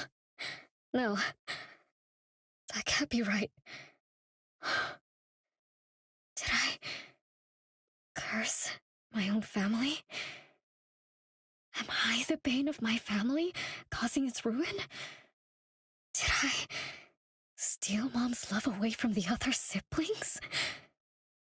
Did I even take away their lives? Look at you, denying that you ruined everything. Exactly like before. It shouldn't be like this. You're right, sis. But why me? I love you all from the bottom of my heart. Do you all hate me? If that's true, why were you waiting under the tree to catch me? Love-hate relations in this family are more complicated than you can imagine. But no matter how much you doubt it, you can't deny that everyone here has done so much for you. Teresa prepared gardening tools and took you to plant Mother's favorite flowers to surprise her. But what did you do? You barely scooped some dirt before rushing to Mother for praise. When Mother saw the cuts on your hands from fooling around, she scolded Teresa for giving you hard work. You ran around Elliot each day, saying you desperately wanted to grow as tall as he was. So he managed your diet and made sure you drank milk. But you, just because he worried you'd get cavities and hid the candy jar on a high shelf, you complained to Mother that your brother was giving you a harsh diet. Every time you fell and tore your clothes, someone would mend them meticulously. Nevertheless, you always ignored their efforts and pestered Mother for new clothes. Mother's wish was to have a harmonious family. We were all trying to fulfill that wish, trying not to ruin anything. It would have been so much easier to pretend and spoil you the way Mother did. We could have created the harmonious family Mother wanted, even if it was just a facade. That would have sufficed.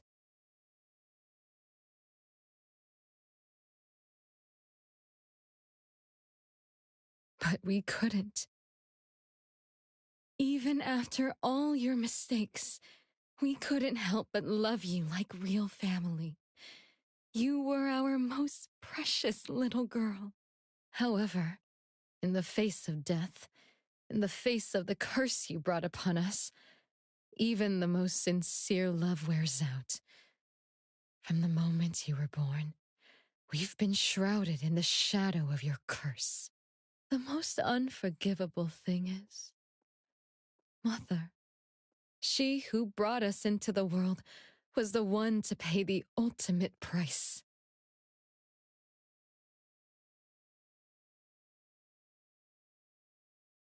Look, it's playtime again.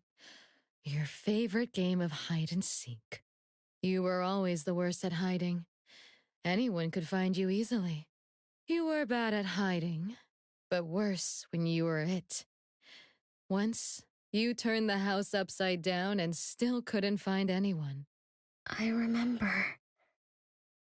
It was getting late, but the house was so quiet, so empty. I remembered the ghost stories you told me, and suddenly felt the paintings were staring at me, and the tables and chairs were slowly moving. I thought you left me behind. You finally remembered. But now, looking at it, the opposite is true. You're the one who abandoned us.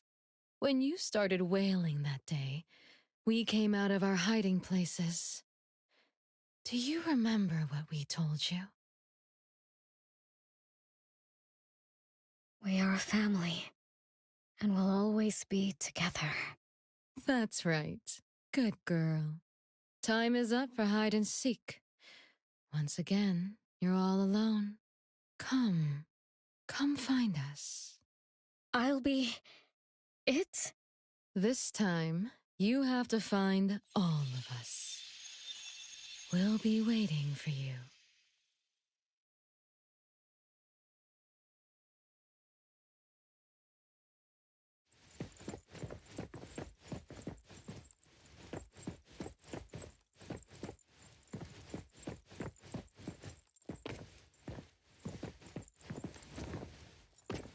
The wind's just right.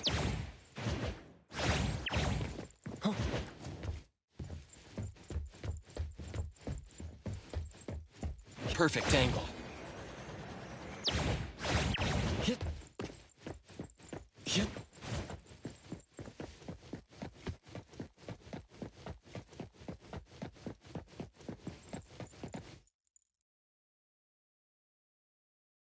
It's a gift from Mom to all of us. I have one too. Though I carry it all the time, I've forgotten where it came from and what it means. Oh, it's so good to be back. I found you. I finally found you. My most important family. Huh? Red letters? It's strange. Mom doesn't like red. Why would something like this be on her clothes? I'm still bothered by those red letters. Aren't they the first letters of names? If they are names, they do match with the voices we heard earlier. But that bright red, it's like a warning. I don't think Mom did this. They truly loved me once. Which is why now they hate me so much. I understand. I'm sorry for making you go through so much in the past. I'm sorry I'm only learning this just now. But I'm grateful that I finally do. Big brother. No one found me? Yay! I'm about to win! I already told you I'd win this time. No one will think Renee is hiding here. It's Renee's secret hideout. What's that? Me? I thought we were it, so we can find my siblings. But why is my childhood self here? Back then, who was actually it? Was it Mom? Wait a second. Are we really seeing the past? I think so. I do remember something like that happened when I was a kid, but I only remembered part of it. What we saw should be the whole thing. Are you really sure this is the whole thing? At least, that really happened. Every small thing I remember confirms that they were real. So those words, all those Hurtful words. They were real too. Is that right? Something doesn't add up. Please, follow me.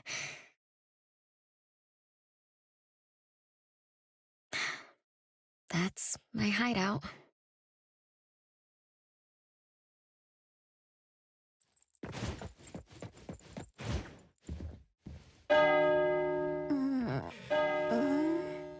Oh, you found me. Am I the last one to be found? That means I almost won, right? Next time, I'm going to hide somewhere no one can find. Oh, are we going to eat soon? Remember to wash your hands before eating. My big sis and big bro will check. If I don't wash my hands, he'll pinch my cheeks. He always says my cheeks are like the softest dough. He only says that because he wants to pinch them. I'm going back now. Is this the last puppet? No. The last one is here. Look, another letter. R. I've always carried this puppet around. Why is there a red letter etched to it, too? It must mean... You finally arrived, Renee. Yes. Big sis, I'm back. But you still don't understand. All you did was watch a replay of how our family met our demise. You must have enjoyed how we cursed ones relive our miseries day after day. No, Big Sis, that's not true. The audience, forgetting they were part of the play, denies their sins, as if forgetting would make it all go away. Have you ever wondered why you forgot this home? Forgot us? Were you forced to forget, or were you unwilling to look back? Renee, you can't lie to yourself. I forgot about the family because I was escaping the past. Looks like you've finally found the answer. Yes, I was born from your desire to escape everything. You left all the painful memories of home with me, so you could live carefree in your blissful ignorance. And I will forever call you back, trying to make you remember. You belong here. You belong to our family. So one day, you will knock on our door again.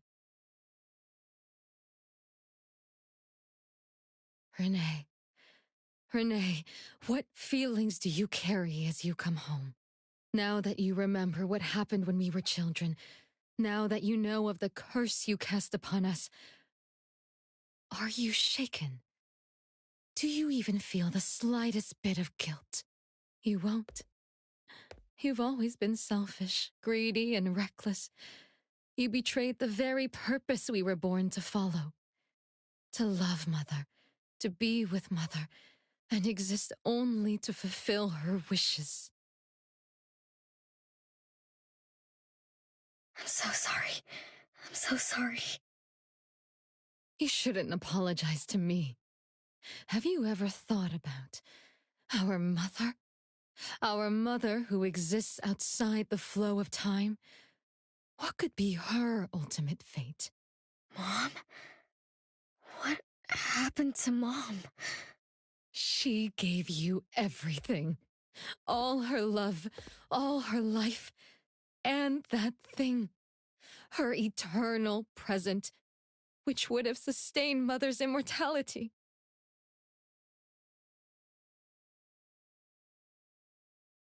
Wait a minute. Big Sis, don't leave! The clock still turns backward. Let's return to the past, to witness that final day of destiny where you are forever frozen. Come then, child of betrayal. I'll be waiting for you on the final stage.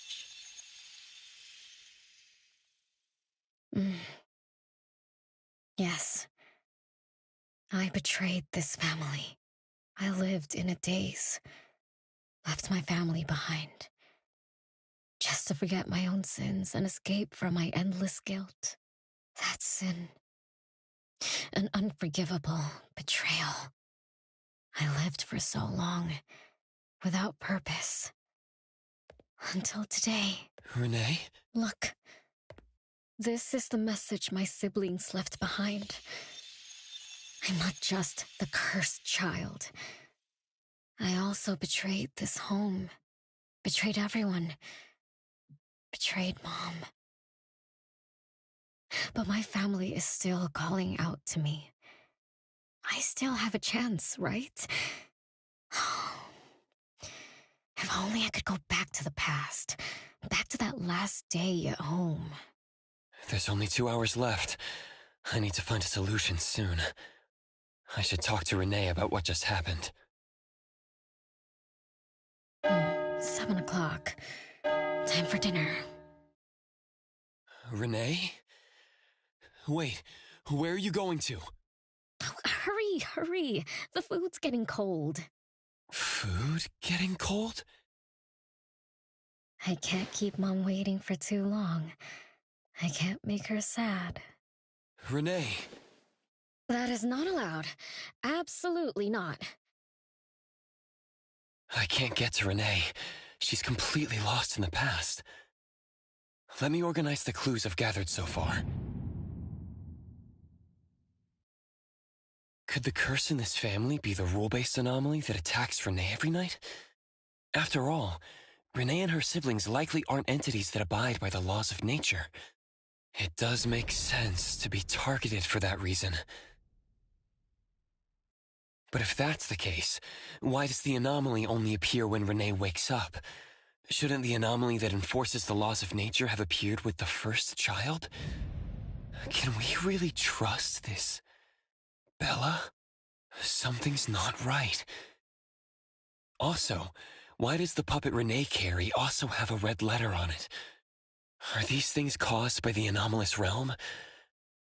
Or perhaps someone, an Esper, orchestrated all of this? Is that Bella really a shadow from the past? Anyway, I should catch up with Renee.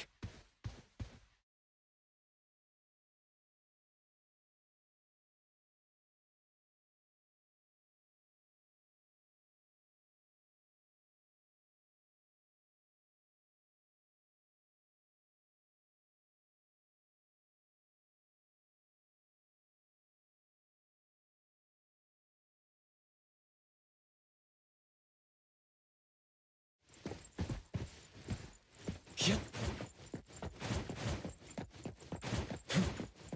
Yep.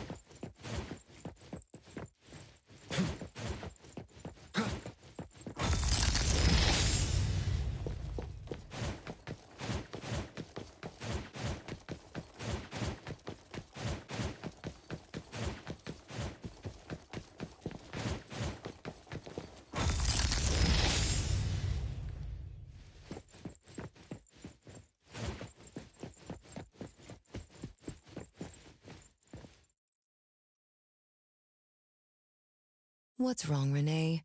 You haven't eaten much. Big Bro's cooking is great. I'm just not hungry. The Mighty King looks tired.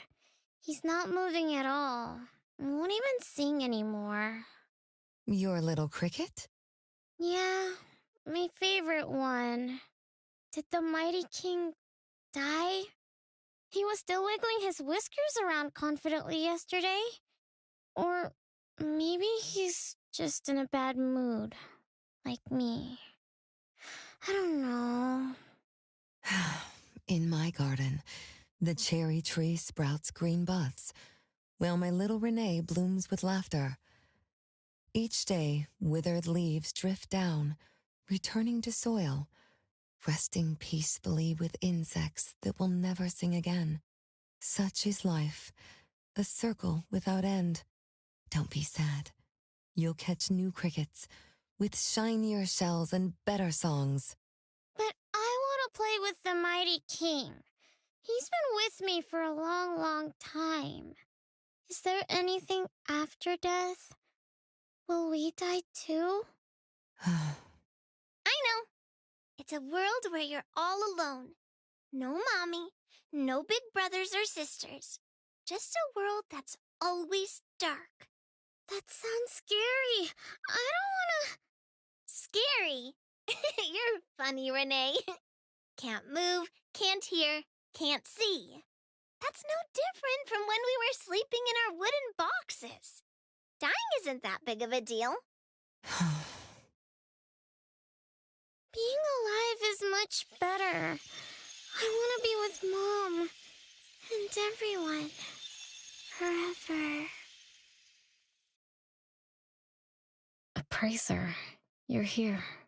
Wasn't I immature back then? My time with my family was running out. Mom had to witness my siblings enter the final countdown. Yet she still had to answer questions like that. Mom, who loved us deeply, must have been terrified of losing us, too. Appraiser, could we go see her? I just need to see her a bit more.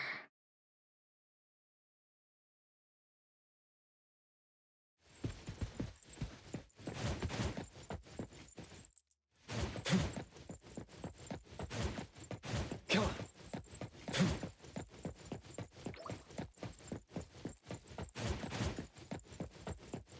Come on. Yep.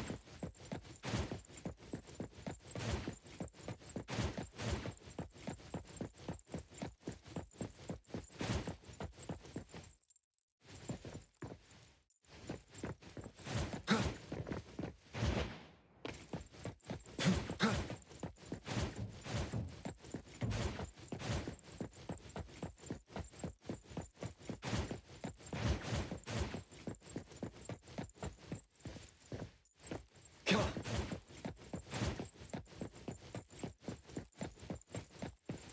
It's way past your bedtime, little troublemaker. I can't sleep. Oh, still feeling sad about the mighty king? Bella told me I'd feel better if I cry. She said that kids like me just needed to cry, get a good night's sleep. Then all trouble will disappear by tomorrow. She said that no matter how sad she felt, she could never cry. So she was jealous that I could. Why can't Bella ever cry? Mama is the same. Huh? Why? Is it because you are grown-ups? Because grown-ups are strong? Mom and Sis work so hard for every chore in the house. I want to grow up soon to help you. I'll grow as tall as Mom wants. Oh, if you want to grow tall soon, you can't be picky about food. No, I don't want to eat green peas. All right now, Mama will tell you a story and put you to bed. You'll grow fast as long as you sleep, okay? Are you continuing yesterday's story? No, tonight I'm telling you a story that no one has ever heard before. Once upon a time, there was a carpenter living in the royal city. Her skill was beyond compare. People said she had the magic to breathe life into wood. If she wanted to, those lifelike puppets she created could become alive. The old carpenter loved crafting, but she was facing a most difficult challenge. As she grew older, her eyesight was no longer as sharp, and her hand that held the carving knife wouldn't stay still. Could that be the end? She remembered what people said about her. If she was as good as they say, couldn't she craft her own assistant? She made up her mind, then began to work. What should a perfect child, a real child, have? He should have the strongest body. The child was born. He was sturdy yet nimble, And once his spring is sprung, he could run 2 laps in the royal city with no one able to keep up. Everyone congratulated the old carpenter, but she shook her head and said, "No, this isn't a real child. What should a perfect child, a real child, have? He should have the most beautiful face." The child was born. His beauty caught everyone's eyes. The king invited him to dance at the palace for foreign guests. Everyone congratulated the old carpenter, but she shook her head and said, "No, this isn't a real child. What should a perfect child, a real child, have?" More puppets were born from the old carpenter's hands. An entertainer who could make children burst into laughter. A grand magician with unpredictable tricks. But no, she shook her head and said, "No, these aren't real children." One night, the old carpenter sat at her workbench, designing the blueprints for her next child. All the puppets quietly stood by her. Suddenly she shivered. The window wasn't closed shut. The howling wind swept away all the warmth from the room. The old carpenter stood up to shut the window, then went to the fireplace for warmth. For a moment, she had an idea she didn't fully understand. Perhaps the dancing candlelight added some warmth to the puppets' faces. She realized that puppets get cold too. The old carpenter took off her scarf and picked up the blanket from her lap. She made sure all the puppets were snug and warm, then went back to her table. Her pencil swooshed around as she began sketching. Soon, a puppet took shape on the paper. She picked up her knife and began carving on the most ordinary piece of wood. Soon enough, a new puppet was sitting on her workbench. There was nothing special about it, but the old carpenter let out a satisfied sigh, as if she completed a masterpiece. She leaned down to kiss the puppet's forehead gently, just like an ordinary goodnight kiss from a mother. Then did the same to the other ones. After that, the old carpenter went to bed and slept peacefully. The next morning, she woke up with someone kissing her forehead. She opened her eyes to find a child, a real child, smiling at her. Whoa. Why did the last puppet turn into a real child? What magic did the old carpenter use? What do you think? I understand. A little. But also don't get it at all. Is that so? It's okay. Oh, it's getting late. Good kids should be sleeping now. Mom, I'm scared. I don't want to sleep alone. I'm worried that if I do, I won't see you and my siblings after I wake up. Isn't it better to be alive? You really are different from your siblings. Being alive is good. But what exactly makes it good?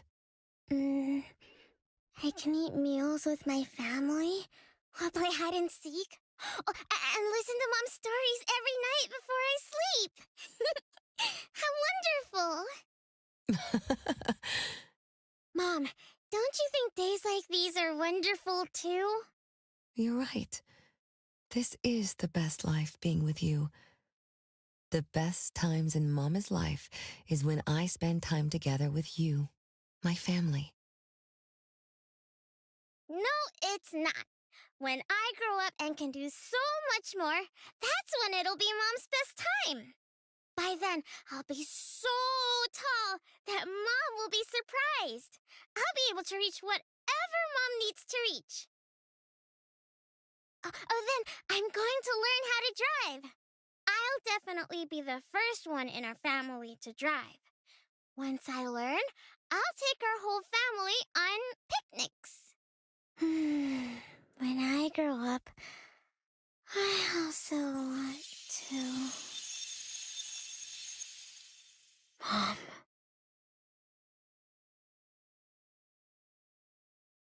Live. Live forever and ever. Do you remember now? That most selfish and greedy wish you made to our mother. With our death sentence, we should have turned back into puppets over 50 years ago. Have you ever wondered why you've been able to escape the debt collector until today? That's the secret that granted eternal life. The secret that froze Mother's body and soul at that very moment. And the price she paid for this eternal moment.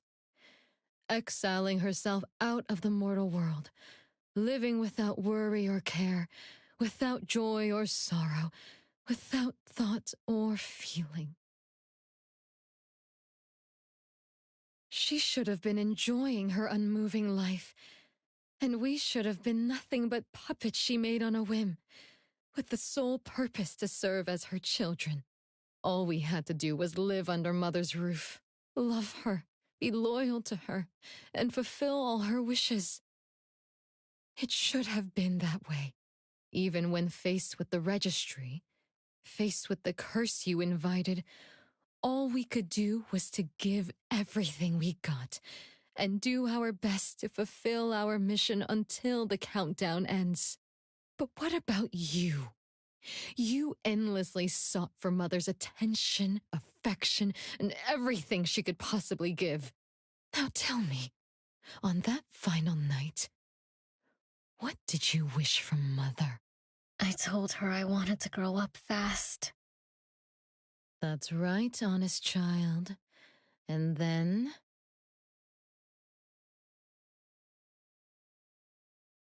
So, Mom gave it to me. Her eternal present. No, it shouldn't be like this. I didn't know. What have I done?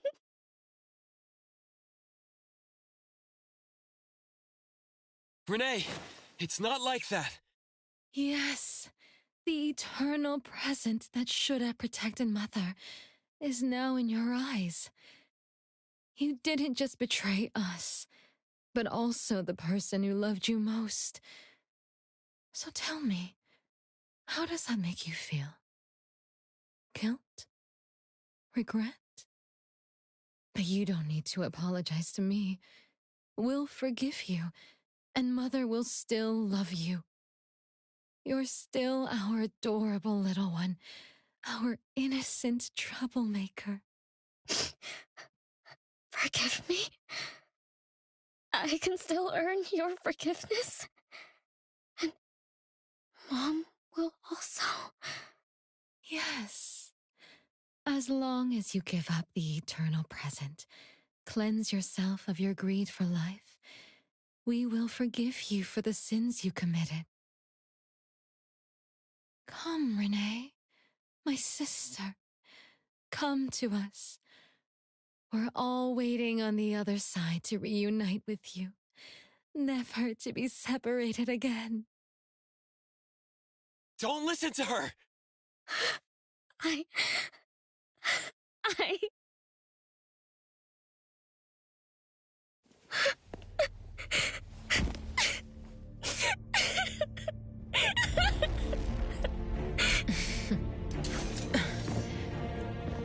Who exactly are you?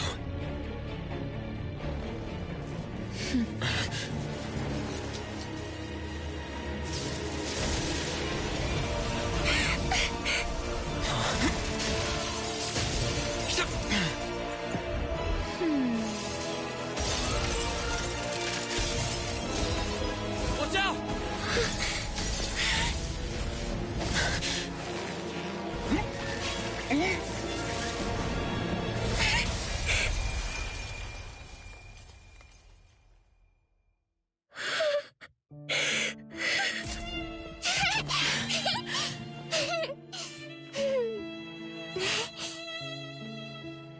Remember to get to bed early and eat your veggies. My little petal needs to grow up healthy and happy. Don't forget Mama after you grow up, okay? What is life?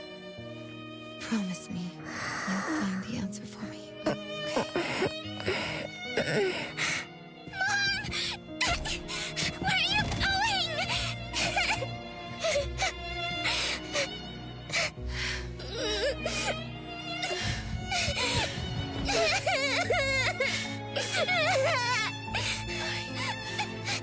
Don't need you.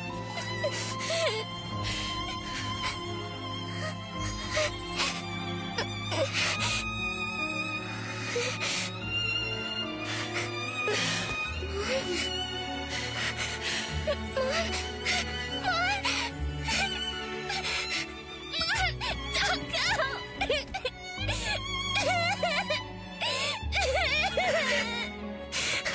It's all my fault. It's all because of me, that Mom. No, I don't want this. See? Now I can live forever. I don't need you anymore!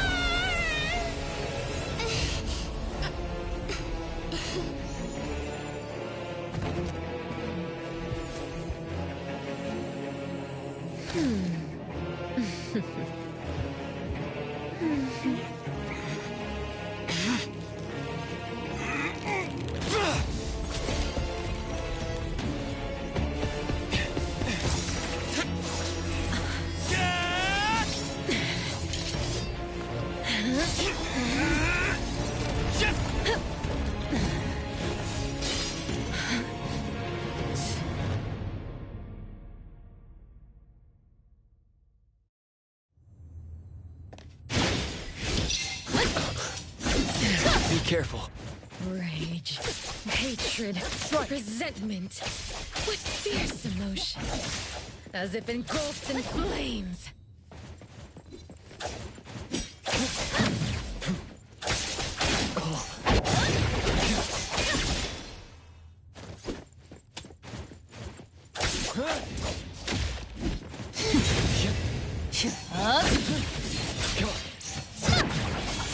Feeling good. Come on.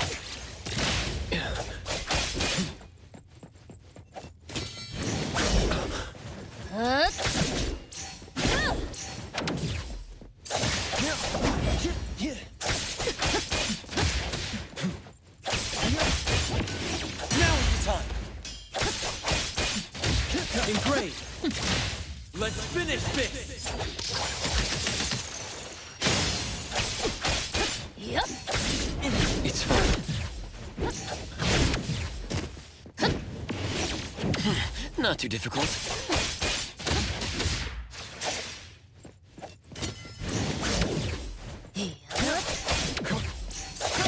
Come on. Feeling good. Come on. Come on.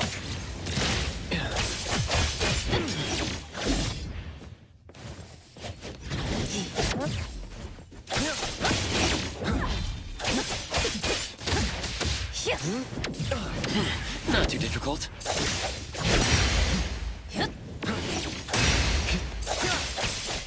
Engrave.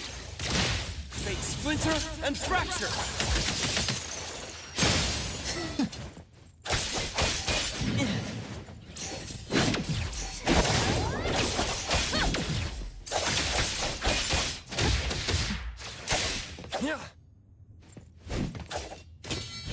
Feeling good.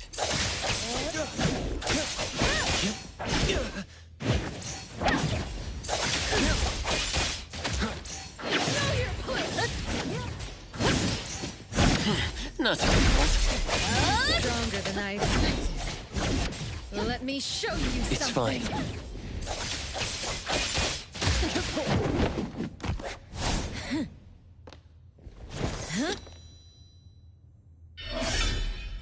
You're just a plaything in this illusory realm.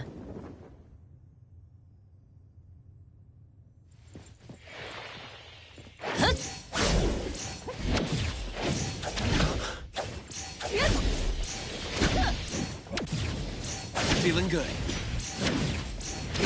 Entertain me with your strokes. Once I'm bored, I'll bury you in this scarlet floral sea.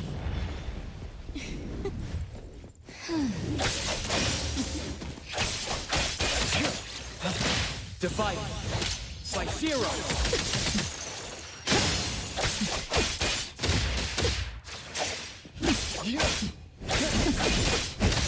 Watch the timing.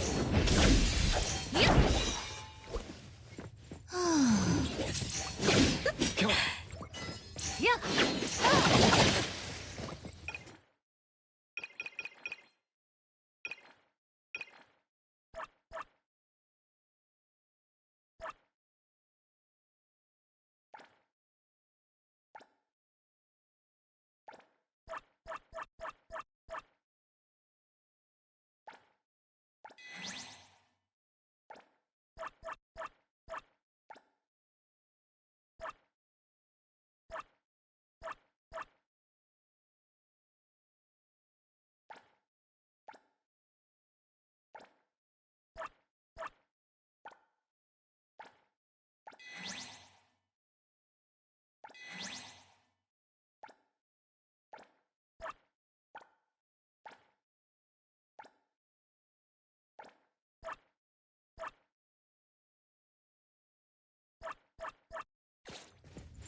Not too difficult.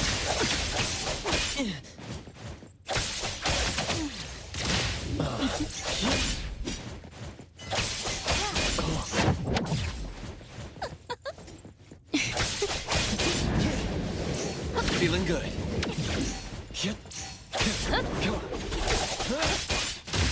Strike. Fake splinter and fracture.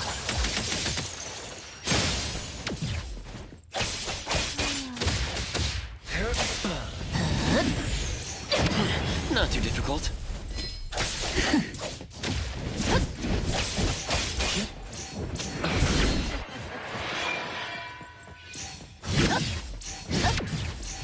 Feeling good.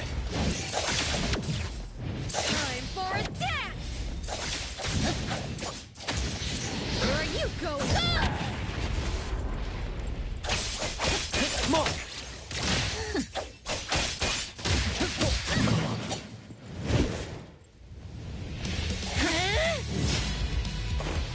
You. I won't let you do this! Such arrogance!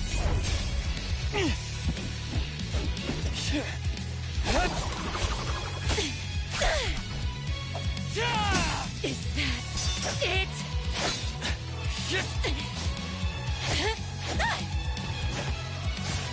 Come again! As you win! Interesting. Unfortunately, this is the end! Cower before me! Hup!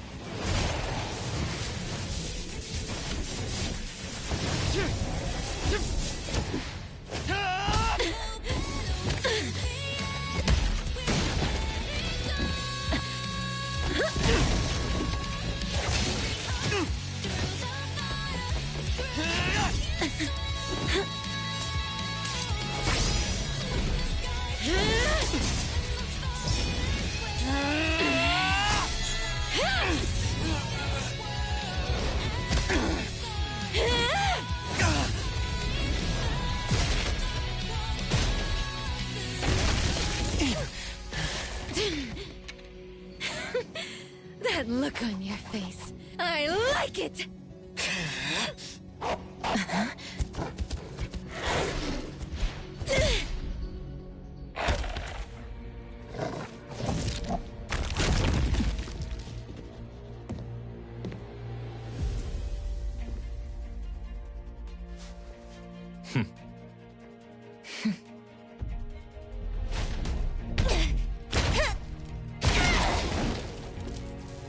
So you're the one behind all this!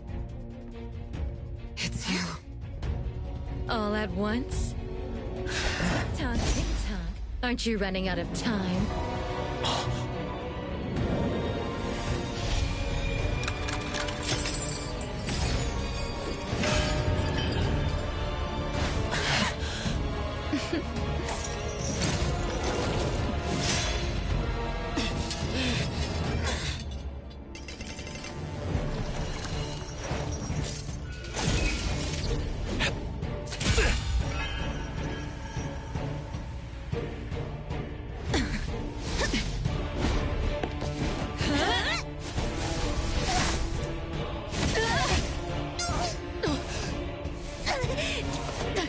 You're slower, Daffodil.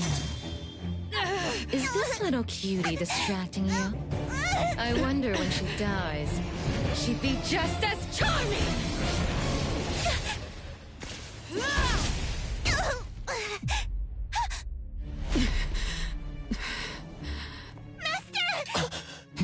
How nostalgic, sister. Sanko. We'll meet again. Just so you know, Mother misses you too.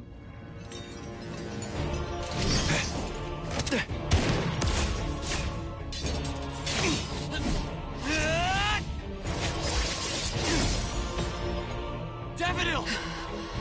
I'm fine.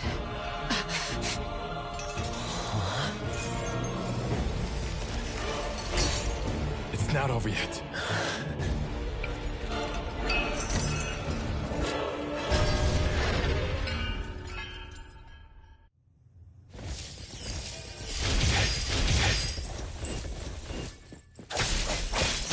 Watch the timing. Feeling good. Time for a change!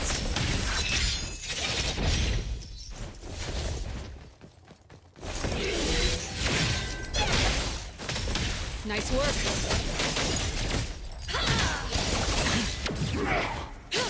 Let me take over.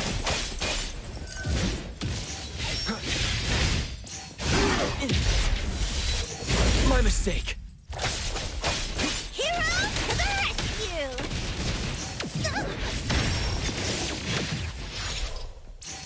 Think you can challenge me?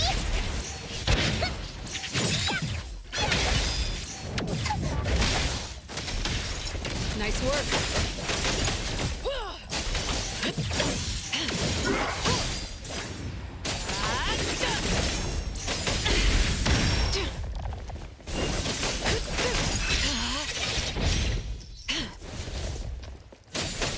I'm gonna show you how a great team can touch this!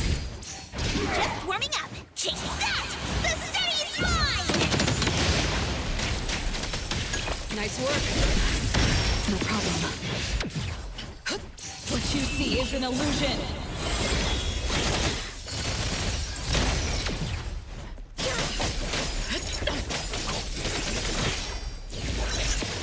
Your moves are sloppy.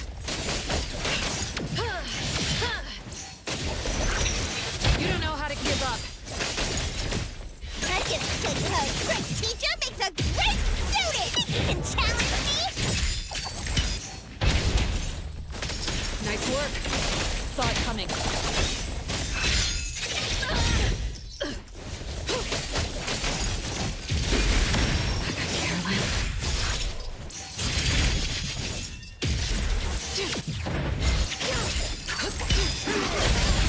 I will see through the device. Like zero.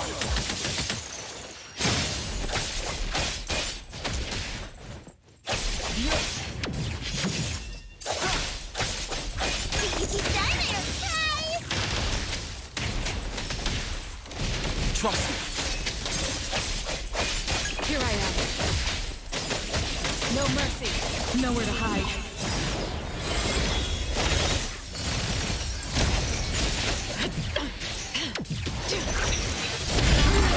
Just a scratch.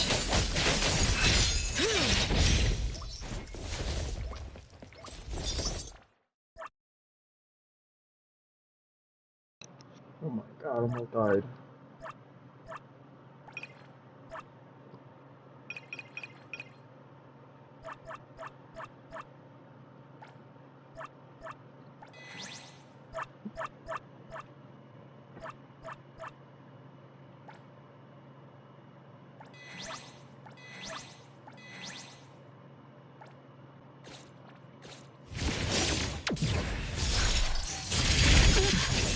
No problem.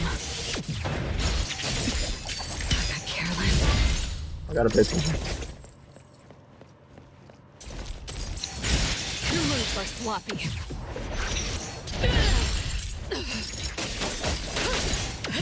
You don't know how to give up. I get to show everyone. Follow my command.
Nice work.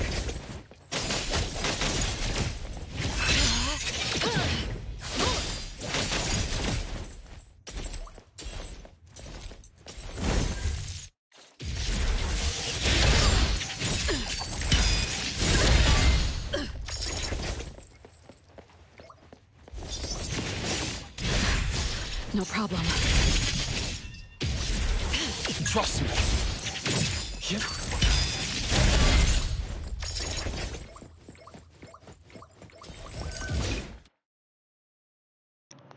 Like, that shit's so glitched out. Like, they need to fix that.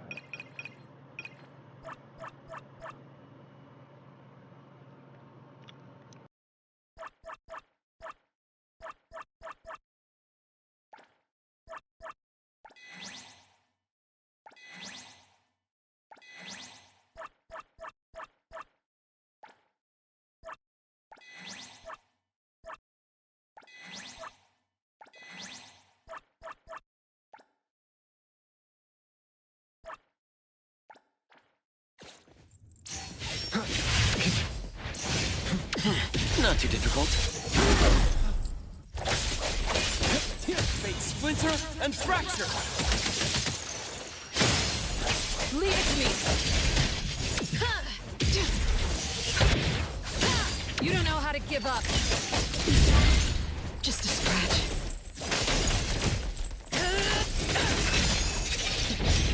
Again.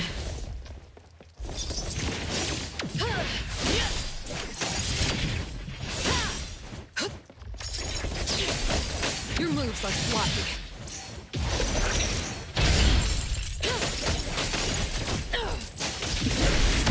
Careless.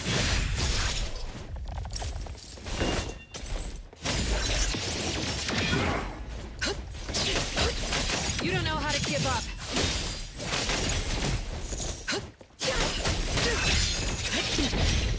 Thousand eyes awaken!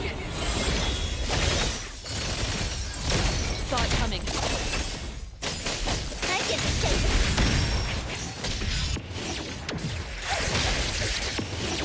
Take that! The city is mine!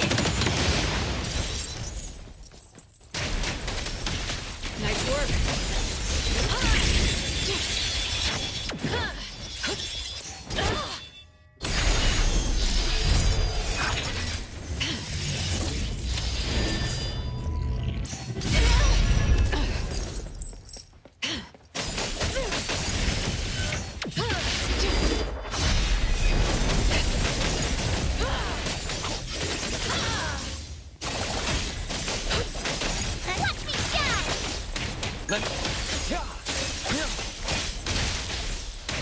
Nice work.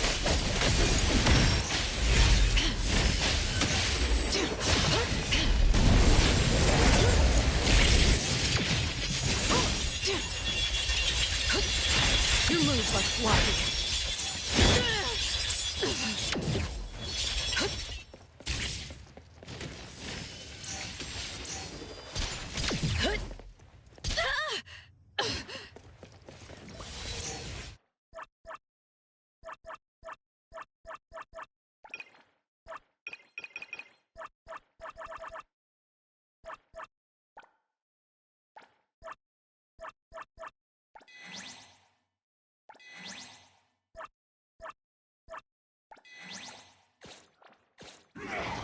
You don't know how to give up.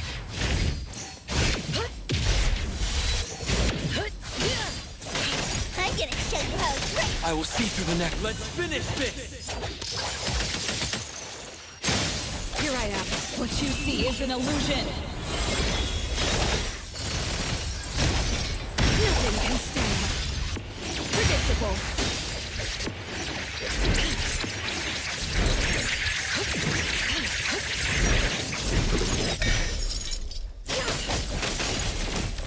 I'm gonna show you how it's everyone. Follow my command! Nice work. No problem. Again.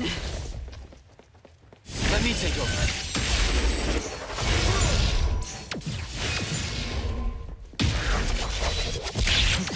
Not too difficult. Trust me. Yep. Easy stuff. Nice work.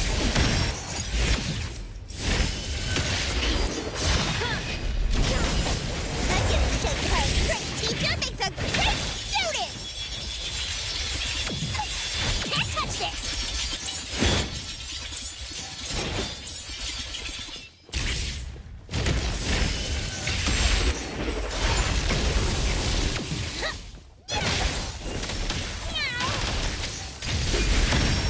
I will see through the Nexus.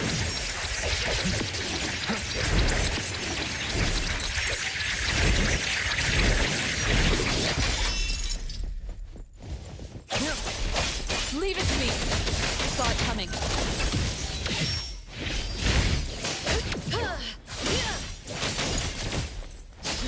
Nowhere to hide.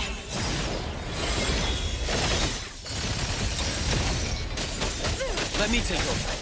Fate splinter and fracture! Is everyone okay? I'm fine. But Daffodil, are you okay? Master got hurt the worst. And it's all because of me. I'm fine, really. It's good that you're okay. Renee's unharmed too. Just dizzy from breaking free of the anomaly spell. Unfortunately, Zanko got away. She's the core member of the criminal organization, the Scarlet Letter. And a report for the puppetization case. That's gonna be a lot of paperwork. Thanks to everyone from A-Bone. The Bureau will continue to investigate into the aftermath of the issue between the debt collector and the Constantine family. Tomorrow morning, I want those who know anything about the Scarlet Letter at the Bureau. We need to have a proper chat. Daffodil? I shouldn't need to fetch you at A-Bone, right? I see. Says who? Master deserves some rest tomorrow. Natalie, appraiser. Let's go home.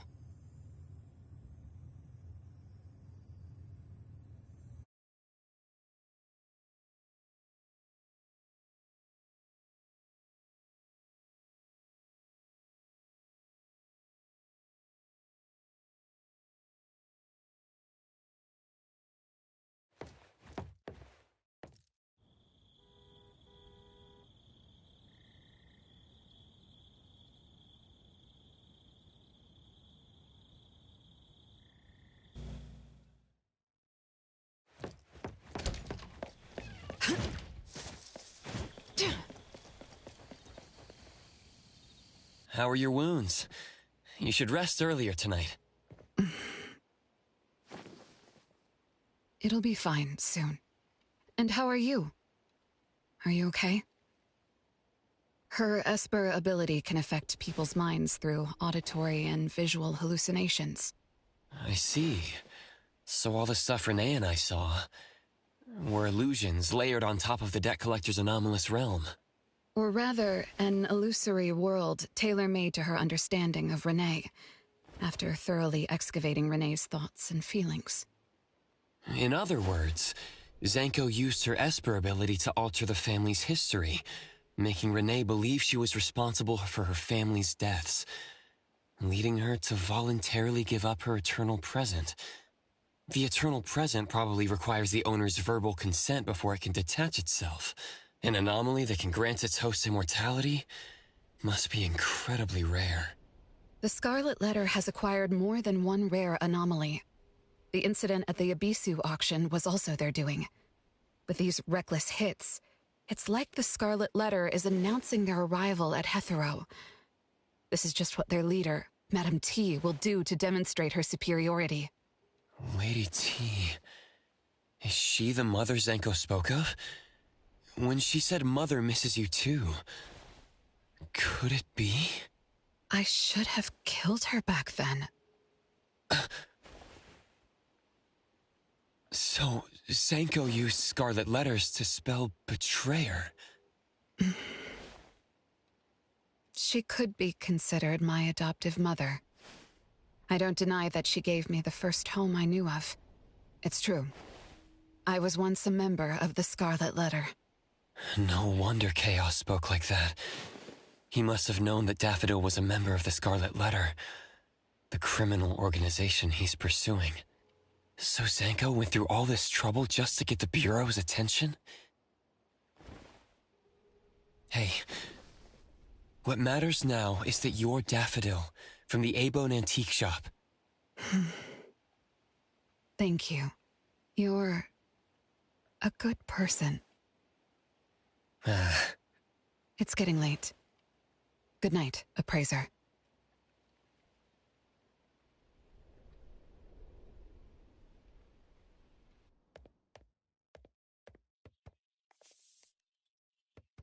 Oh, Appraiser, have you seen Master? Daffodil isn't here? She's been gone this morning, and hasn't come back. Maybe she is assisting the Bureau. For that long? We're here. The A-Bone Antique Shop. Appraiser, Natalie. Good morning. Renee! How are you feeling? And this is? This is Linko from ETD-6. Oh, so Chaos is handing Renee over to ETD-6 to take care of. Hello there. Take care of? We were just going in the same direction. Linko also has something to do at A-Bone, so I gave her a ride when we left the Bureau. Linko, you have some business here? Mm-hmm. I do have stuff to do. What are you up to?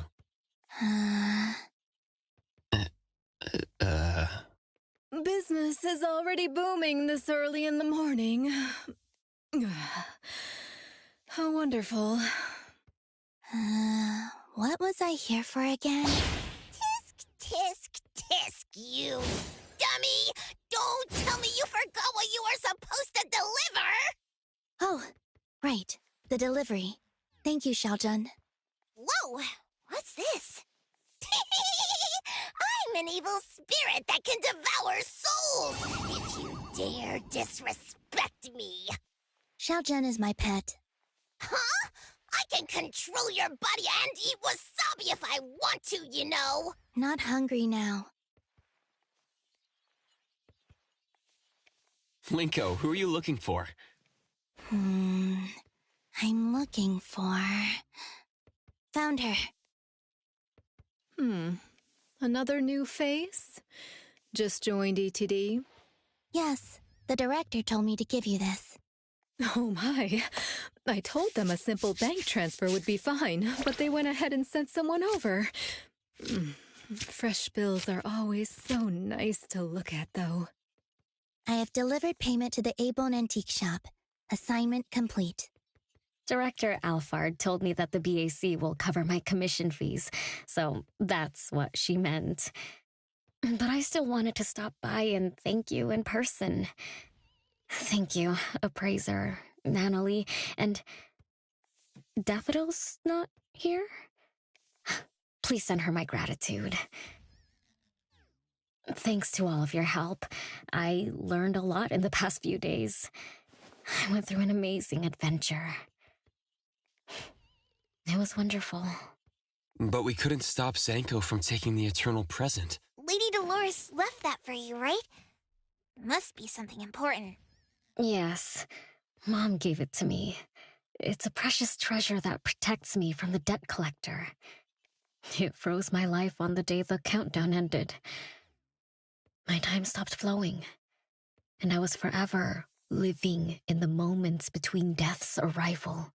I was tossed outside the flow of time and taken away from this world, where the years still pass and the seasons still change.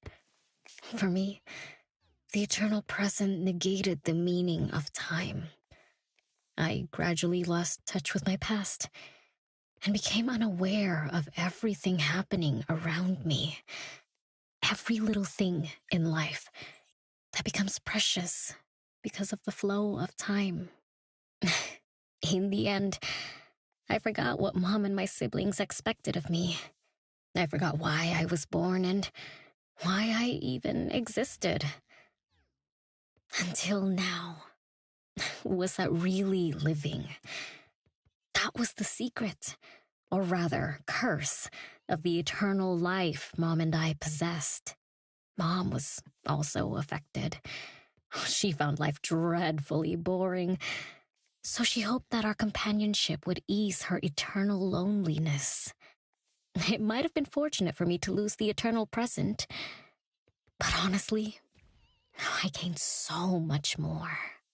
Most importantly, you helped me remember things from the past, and I finally found myself. That feels so great. I suppose I went through a rebirth, right? I'm so happy for you, Renee. What about the debt collector? Don't worry, I have a solution. Well, in addition, to make the most of this precious rebirth, I've decided to travel around the world.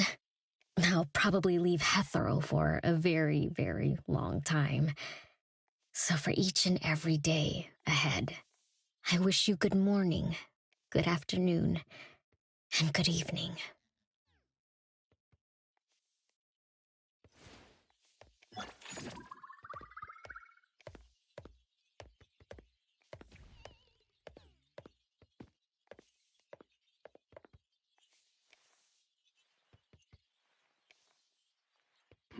A previous client gave my lady these books as gifts. It's nice to see the world without having to leave your house.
Trust me.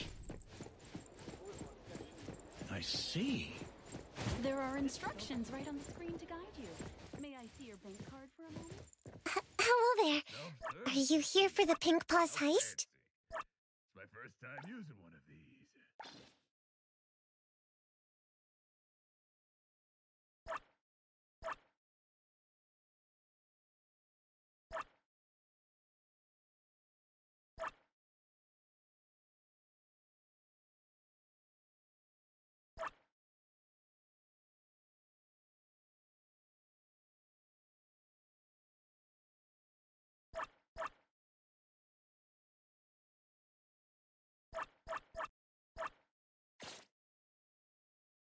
Hello there. Are you here for the Pink Plus heist? Yes, of course.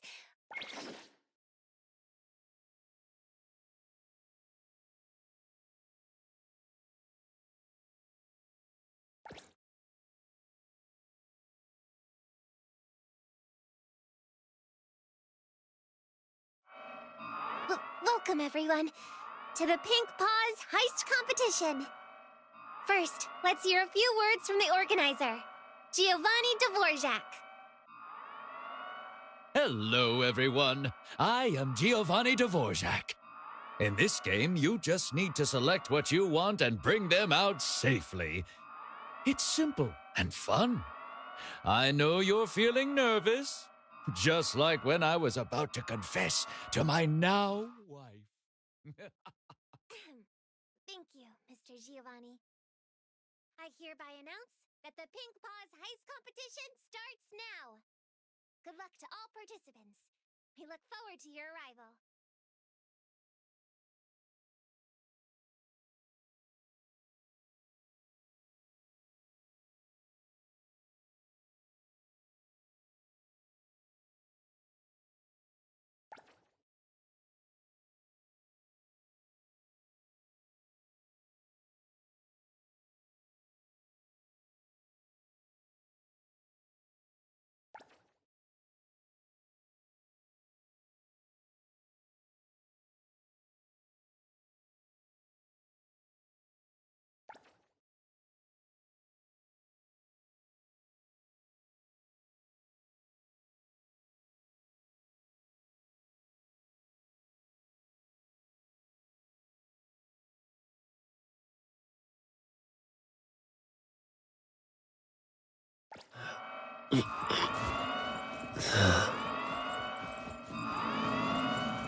Here it is!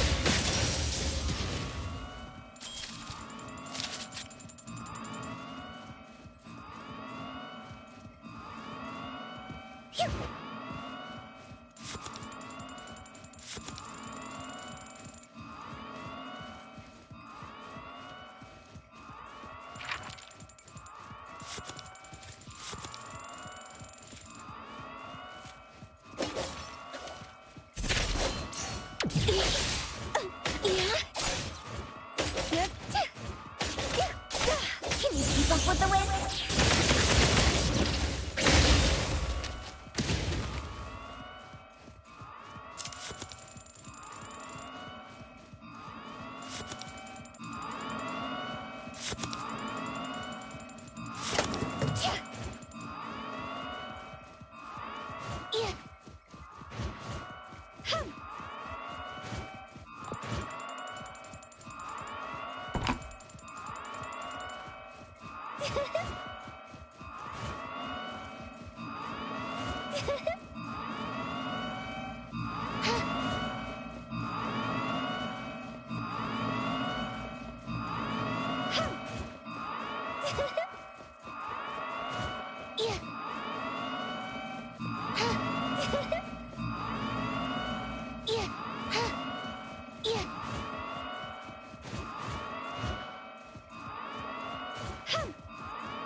Leave it to me, Mint.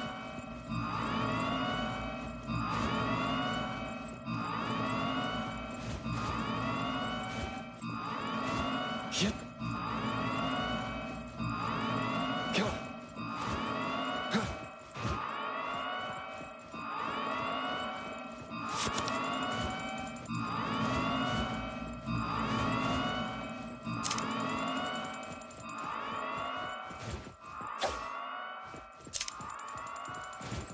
Hit. Hit.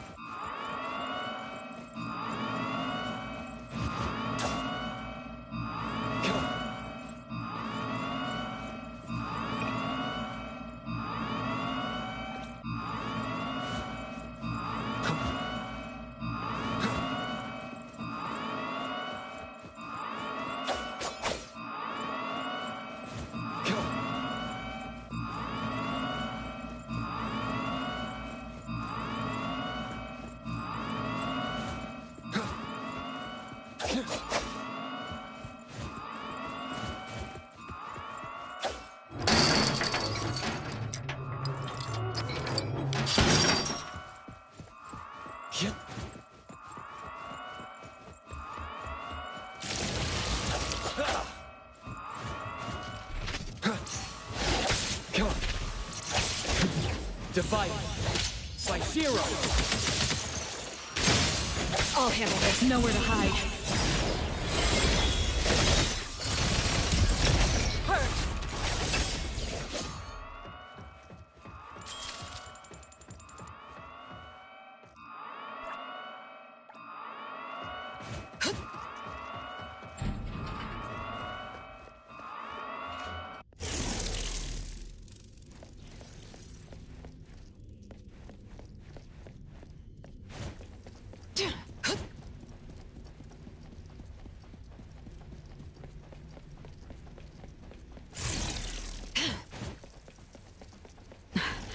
No problem.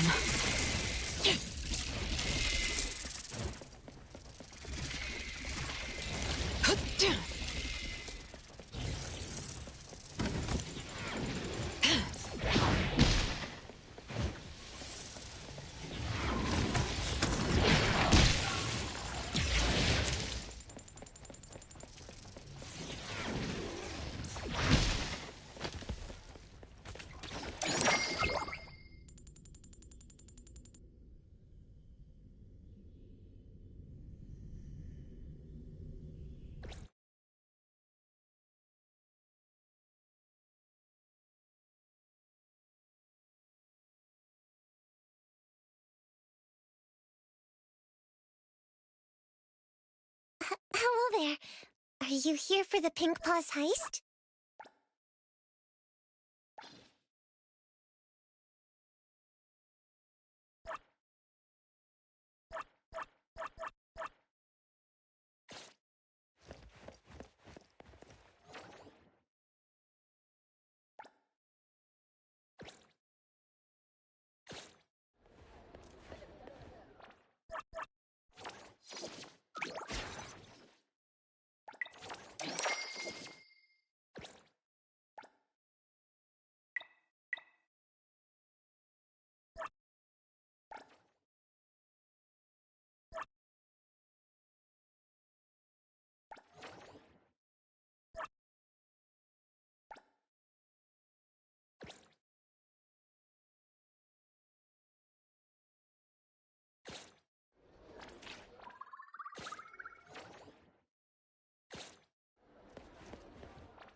There are instructions right on the screen to guide you. May I see your bank card for a moment?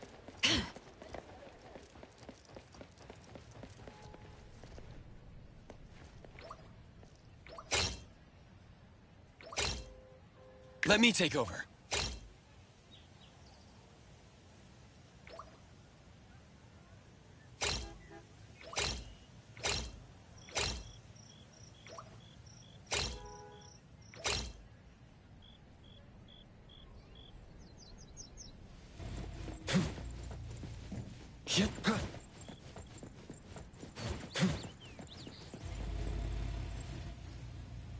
According to Article 20 of the Field Operations Code, or was it 19?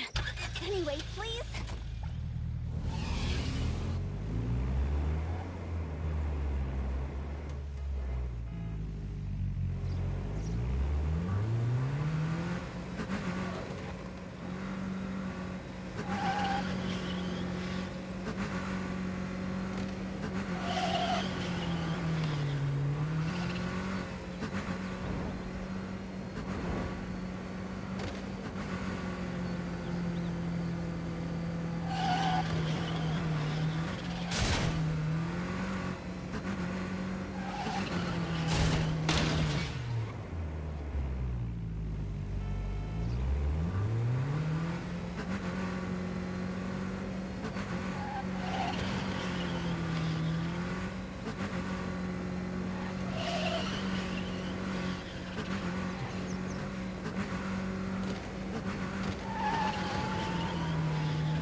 Perfect angle.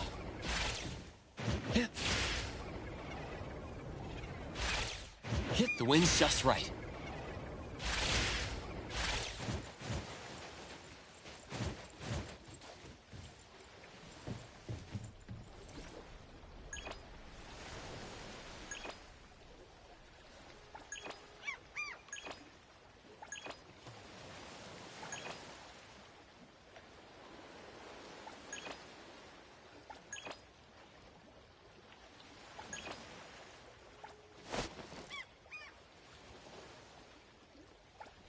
That's a good spot. Here it comes.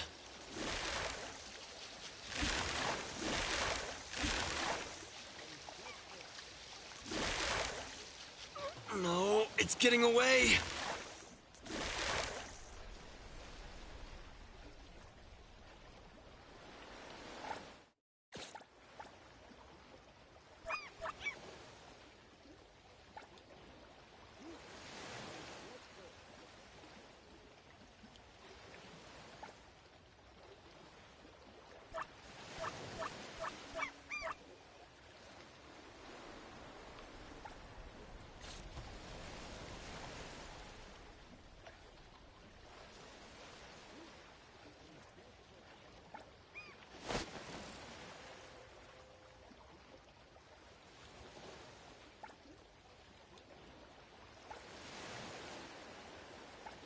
Wait for the moment. Gotcha!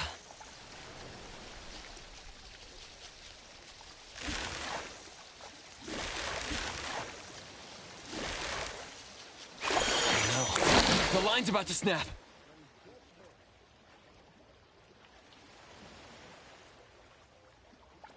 Wait for the moment.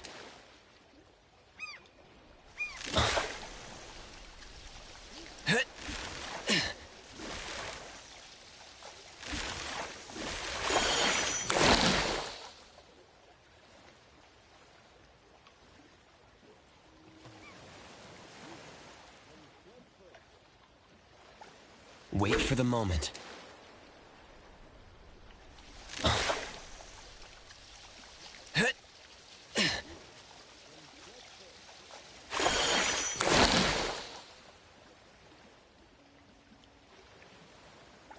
Wait for the moment.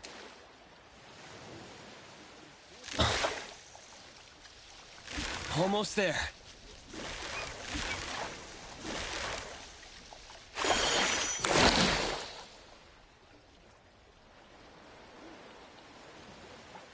That's a good spot.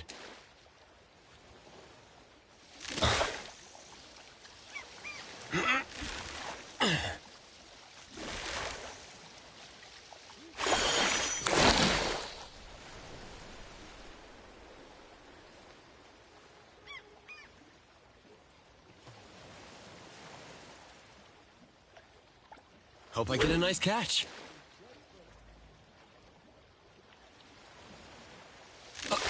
Here it comes.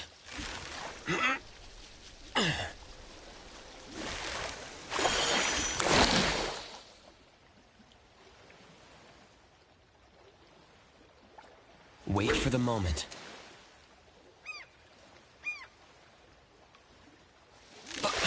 Here it comes.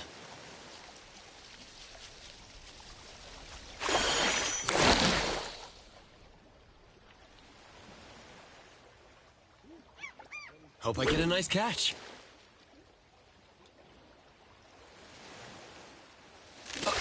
Here it comes. I won't let you get away.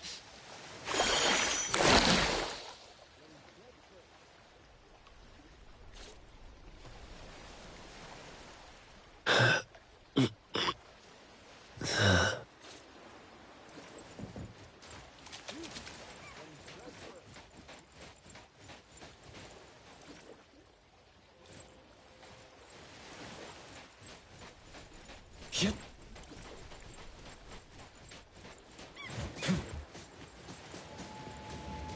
Perfect angle.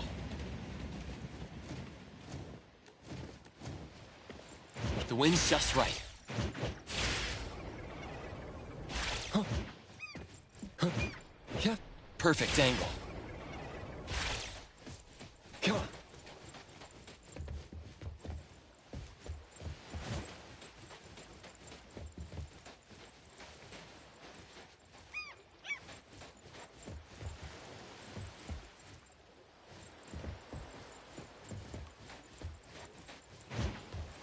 Yep.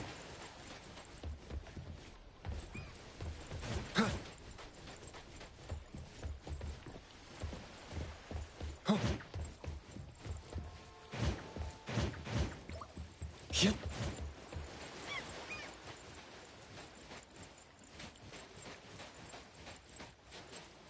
Huh. Come on. Yep.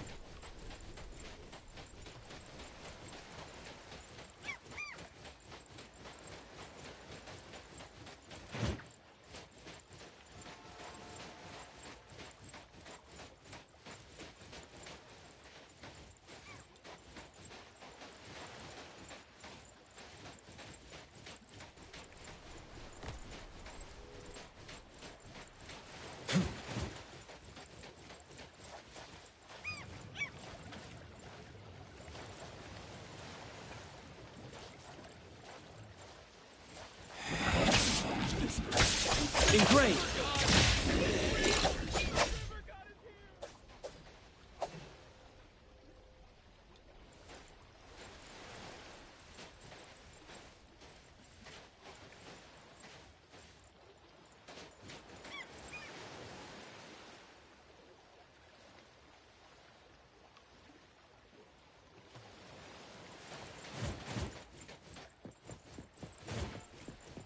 Where should we take the wedding photos? Studio shots feel a bit boring. How about we take them on the lawn instead? Oh, this one taken at the beach is also nice. We can go to the observation deck in the city's main district. The aquarium looks nice too. I wish we could take photos at all of these places. That might be a bit over our budget. Then let's just pick one.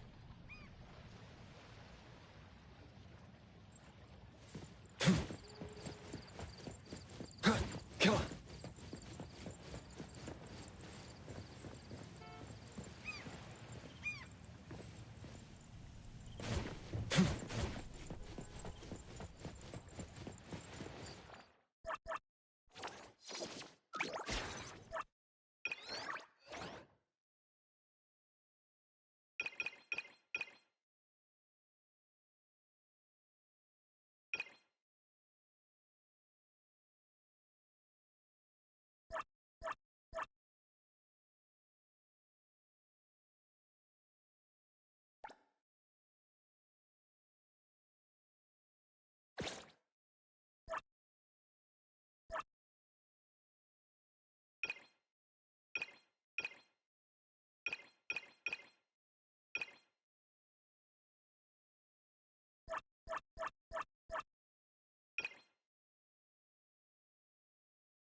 I'm ready.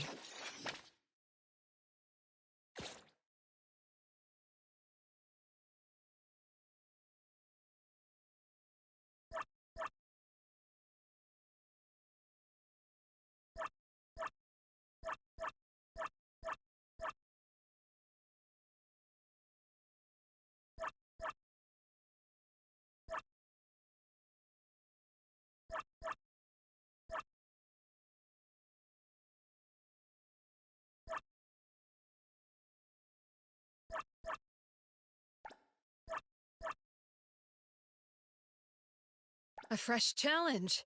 I'll do my best.